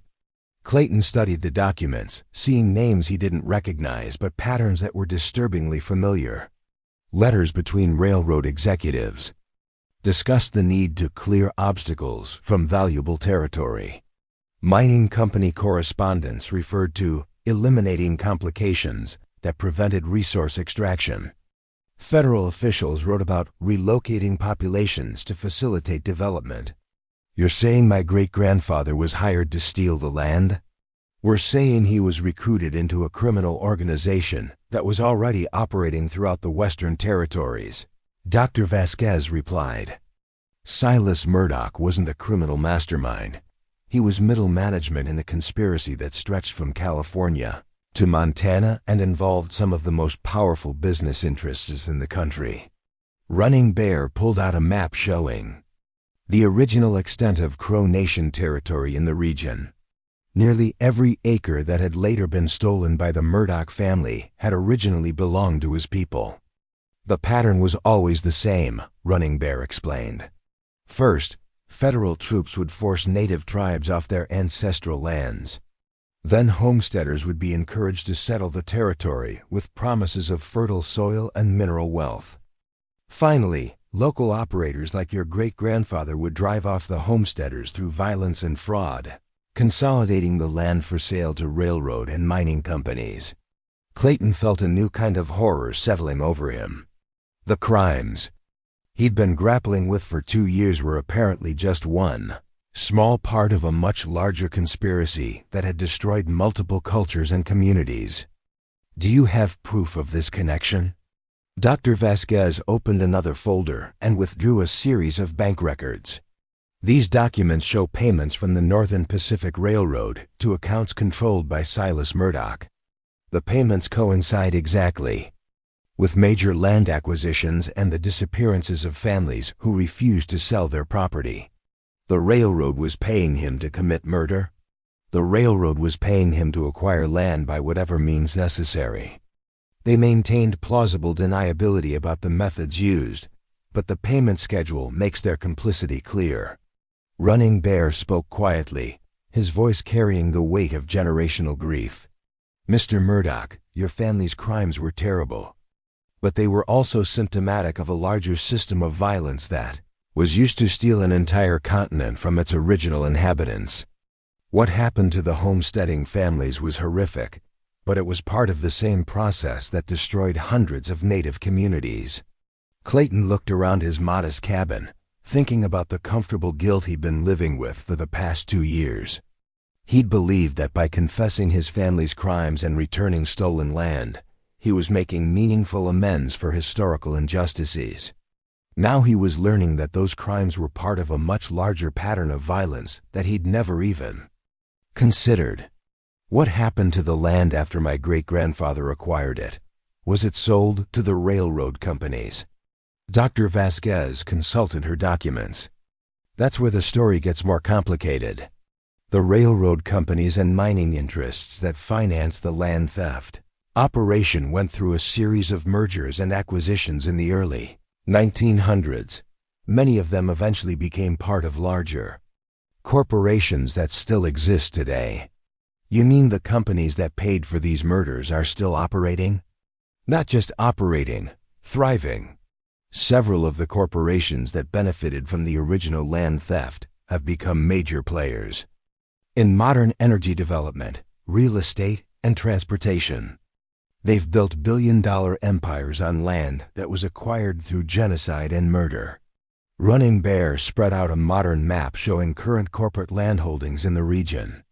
These energy companies that are fracking and mining throughout Montana are, in many cases, the direct descendants of the corporations that paid your great-grandfather to steal this land. The implications were staggering. Clayton had spent 2 years believing that his family's crimes were historical aberrations, terrible events that could be addressed through individual confession and restitution. Now he was learning that those crimes were part of an ongoing system of exploitation that continued to profit from historical violence. Dr. Vasquez, what exactly are you proposing? The railroad companies and mining interests that hired my great-grandfather have been dead for over a century. The companies are dead, but their successors inherited both the benefits and the liability of their crimes. Just as you inherited the moral obligation to address your family's role in the conspiracy, these modern corporations have inherited the obligation to address their predecessors' role. Clayton walked to his window, looking out at the snow-covered landscape where so much violence had occurred. In the distance, he could see the lights of a natural gas processing facility that had been built on land, originally stolen from the Crow Nation and later taken from homesteading families. What kind of evidence would be needed to prove corporate liability for crimes committed over a century ago? Running Bear smiled grimly. We have more evidence than you might think. Tribal oral histories, federal correspondence, corporate records, and most importantly, continuous harm that extends from the original crimes to the present day. Continuous harm? The land theft didn't end with your great-grandfather's death, Dr. Vasquez explained. The pattern continued throughout the 20th century, with modern corporations using legal and financial manipulation to acquire native lands and drive small farmers off their property. The methods became more sophisticated, but the essential business model remained the same. Clayton felt the familiar weight of moral responsibility settling on his shoulders again, but this time it was heavier and more complex than before. The confession and restitution that had seemed so meaningful 2 years earlier now appeared to be addressing only the surface level of a much deeper problem. What do you want from me? We want you to help us expose the full scope of the conspiracy, Running Bear said. Your public confession 2 years ago gave voice to the families who were murdered for their land. Now we need your help to hold accountable the corporations that profited from those murders. Dr. Vasquez added, Clayton, you've proven that individual accountability is possible, even for historical crimes. Now we need to prove that corporate accountability is also possible. What would that look like practically? Running Bear opened his satchel again and withdrew a thick legal document. We've been working with attorneys who specialize in corporate liability for historical crimes. They believe we can file lawsuits against the successor corporations under theories of unjust enrichment and continuing conspiracy. How many corporations are we talking about? 17 major companies that can be directly traced back to the original conspiracy. Their combined annual revenue exceeds $200 billion. Clayton felt overwhelmed by the scope of what they were proposing. Taking on 17 major corporations would make his family's confession look like a minor legal dispute. Even if we could prove liability, what kind of remedy would be appropriate? You can't return stolen land that's now covered with cities and industrial facilities. We're not seeking to return every acre of stolen land, Dr. Vasquez explained. We're seeking acknowledgement of the crimes, public apology from the responsible corporations, and a combination of financial compensation and land transfer that would allow Native communities and descendant families to rebuild what was destroyed. Running Bear pulled out another document, this one showing proposed settlement terms. The Crow Nation has identified 50,000 acres of currently held corporate land that includes sacred sites and historically significant locations. We're seeking the return of that land, plus financial compensation for 150 years of lost revenue and cultural destruction. And the homesteader families? Similar terms, land return where possible, financial compensation where land return isn't feasible, and funding for cultural and historical preservation programs. Clayton studied the settlement proposal, impressed by its comprehensiveness and intimidated by its scope. The corporations would be required to acknowledge their historical crimes, return significant amounts of land, pay billions in compensation, and fund ongoing programs to address the continuing effects of historical trauma. This would be the largest corporate accountability case in American history, Clayton said. Which is why we need your help, Dr. Vasquez replied. Your confession and cooperation 2 years ago broke open a conspiracy that had been hidden for 90 years. Now we need you to help us trace that conspiracy to its modern manifestations. Running Bear leaned forward, his expression intense. Mr. Murdoch, your great-grandfather was a criminal, but he was also a victim of a system that used people like him to commit crimes that benefited much more powerful interests. You have the opportunity to expose that system and hold those interests accountable. Clayton walked back to the table where the documents were spread, thinking about the moral complexity of what he was being asked to do.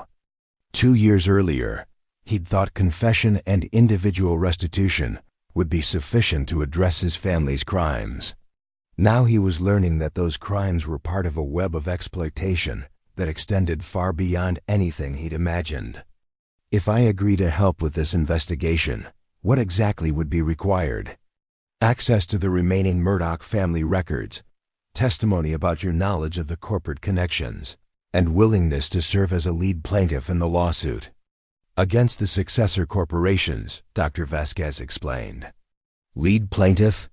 Your name and story have become symbols of accountability for historical crimes. Having you as the primary plaintiff would give the case credibility and media attention that it wouldn't otherwise receive.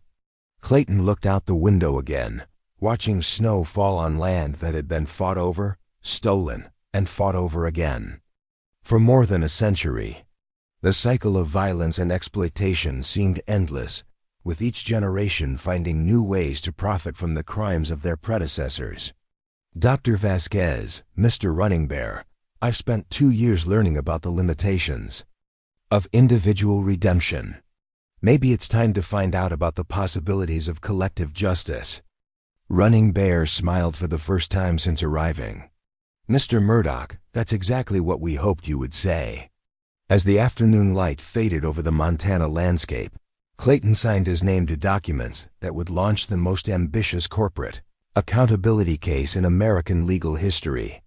The starving widow who had collapsed on his porch 3 years earlier had set in motion events that would ultimately challenge not just one family's crimes, but an entire system of exploitation that had shaped the American West. The battle ahead would be longer, more complex, and more dangerous than anything Clayton had faced before.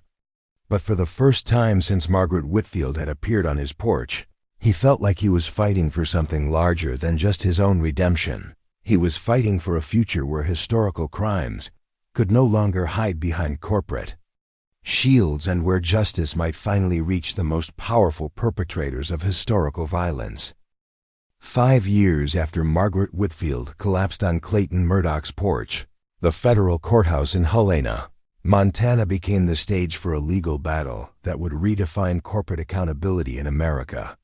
The case of Running Bear v. Northern Energy Consortium had drawn international attention, with Clayton serving as the star witness in a lawsuit that sought to hold 17 major corporations liable for crimes committed over a century earlier. The courtroom was packed with representatives from Native American tribes, descendants of murdered homesteaders, corporate lawyers in expensive suits, and journalists from around the world. Margaret Whitfield, now 87 and using a wheelchair, sat in the front row beside Joseph Running Bear, and Dr. Elena Vasquez. Clayton took the witness stand wearing a simple black suit, a far cry from the wealthy rancher who had once controlled 15,000 acres of stolen land. As lead plaintiff, his testimony would be crucial in establishing the connection between historical crimes and modern corporate liability. "Mr. Murdoch," began Sarah Chun's cousin, attorney Lisa Nakamura, who had volunteered to prosecute the case. "Pro bono, please tell the court how you first learned about your family's crimes." Clayton looked directly at Margaret, whose presence had started this entire journey. "It began when a starving widow collapsed on my porch. I thought I was helping a stranger in need. I had no idea she was offering me salvation." Over the next 6 hours, Clayton methodically detailed every revelation from the past 5 years. The diary entries document systematic harassment. The storage unit is filled with evidence of 90 years of crime. The mass grave contains 14 murder victims. The corporate payments that proved his great-grandfather was working for railroad and mining interests. The defense attorneys, representing corporations with names like Continental Resources, Western Mining Enterprises, and Pacific Rail Holdings, argued that their clients couldn't be held responsible for crimes committed by long-dead predecessor companies. They claimed the statute of limitations had expired, that corporate succession didn't transfer criminal liability, and that the evidence was too old to be reliable. But the prosecution had prepared for these arguments. Dr. Vasquez presented evidence showing continuous harm extending from the original crimes to the present day. Land that had been stolen from the Crow Nation in the 1880s was still being exploited by successor corporations for fracking operations. Families descended from murdered homesteaders remained impoverished while corporations built on stolen land generated billions in annual revenue. The breakthrough moment came when Joseph Running Bear took the stand. Speaking in both English and Crow, he presented oral histories that had been passed down through 5 generations, describing the systematic violence used to drive his people from their ancestral lands. "The corporations say these crimes are too old to matter," Running Bear testified. "But every day my people drive past fracking wells and mining operations on land that belonged to our ancestors. Every day we see corporations profiting from violence committed against our families. The crimes aren't historical, they're ongoing." Margaret's testimony proved to be the most powerful moment of the trial. Despite her frail condition, her voice was strong as she read from her mother's diary one final time. "The land remembers what was done to it. but perhaps it can also remember what was done to heal it. She looked directly at the corporate defense table. For 90 years, these companies and their predecessors have profited from murder, theft, and genocide. Today, finally, the land will remember justice. The corporate lawyers fought viciously, filing motion after motion to dismiss the case, challenging every piece of evidence, and bringing in expert witnesses to dispute the historical record. They argued that holding modern corporations responsible for historical crimes would destroy the American economy and create unlimited liability for past actions. But Judge Maria Santos, a federal judge with deep experience in complex civil rights cases, allowed the trial to proceed. If corporations can inherit the benefits of historical crimes, she ruled, they can also inherit the liability. The trial lasted 8 months. Corporate executives were forced to testify about their companies' knowledge of their criminal origins. Internal documents revealed that several corporations had been aware of their connection to historical land theft but had chosen to hide the evidence rather than address it. The most damaging testimony came from a whistleblower within Continental Resources who revealed that the company had discovered evidence of the original conspiracy in the 1970s, but had buried the information to avoid liability. They had even hired private investigators to monitor families like the Whitfields who might pose a threat to their interests. When the verdicts were finally read, the courtroom erupted in cheers and tears. The jury found all 17 corporations liable for unjust enrichment, continuing conspiracy, and violations of federal civil rights laws. The damages awarded totaled $47 billion, the largest civil rights judgment in American history. But more importantly than the money was the court's order, requiring each corporation to publicly acknowledge their role in historical crimes, return specified lands to native tribes and descendant families, and fund educational programs about the true history of Western expansion. Continental Resources was ordered to return 25,000 acres to the Crow Nation, including sacred sites that had been used for mining operations. Western Mining Enterprises was required to pay $8 billion in compensation to families of murdered homesteaders. Pacific Rail Holdings was forced to fund the construction of cultural centers and museums, documenting the crimes committed to build their transportation network.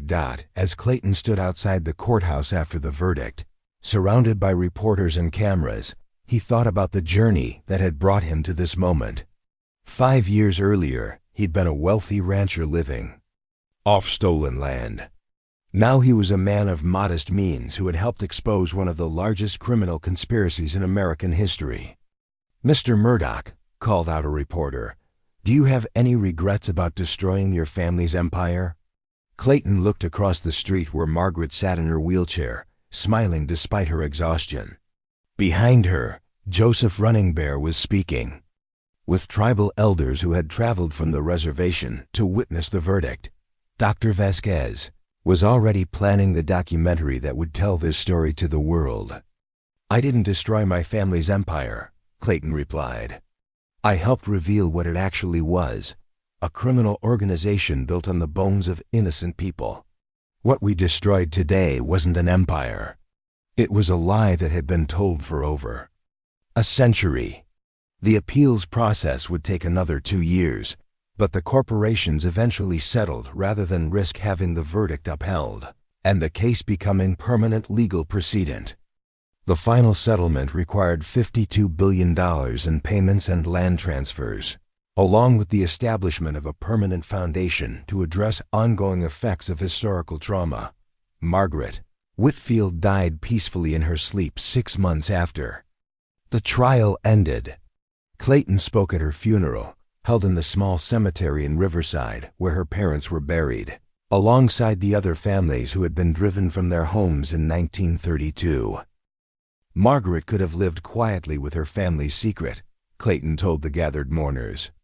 Instead, she chose to walk 30 miles across dangerous terrain to give one man the chance to choose differently than his ancestors.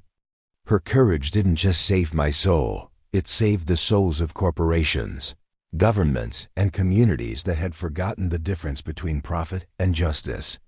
Clayton now works as a consultant helping other communities investigate historical land fraud and corporate accountability.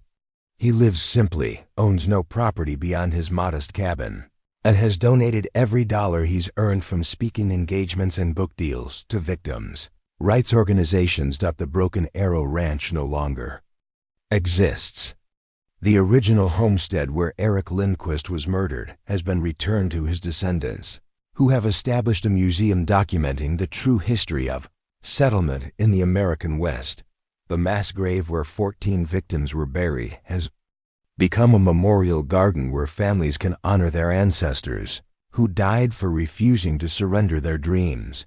On quiet evenings, Clayton often walks the 5 acres he kept for himself, the only land he owns that was never stolen from anyone. As he watches the sunset over the Montana plains, he sometimes thinks about the starving widow who appeared on his porch like a messenger from history itself. Margaret Whitfield had collapsed from hunger and exhaustion, but she had carried with her something more powerful than food or medicine. She had carried the truth, wrapped in a leather diary and secured with her mother's dying wish that justice would eventually prevail. The land remembers everything, the violence committed upon it, the lies told to justify that violence, and the courage required to finally speak the truth. In Montana, where the wind carries stories across vast distances and the mountains stand as eternal witnesses, the land now remembers something new, that even the darkest legacies can be transformed when ordinary people find extraordinary courage to do what's right. The cycle that began with murder and theft in 1889 finally ended with confession and restoration in 2029. And somewhere in the Montana wind, the voices of Eric Lindquist, Eleanor Caldwell, Thomas Whitfield, and Margaret herself whisper their approval. Justice delayed, but never denied. Up next, you've got 2 more standout stories right on your screen. If this one hits the mark, you won't want to pass these up. Just click and check them out. And don't forget to subscribe and turn on the notification bell so you don't miss any upload from us.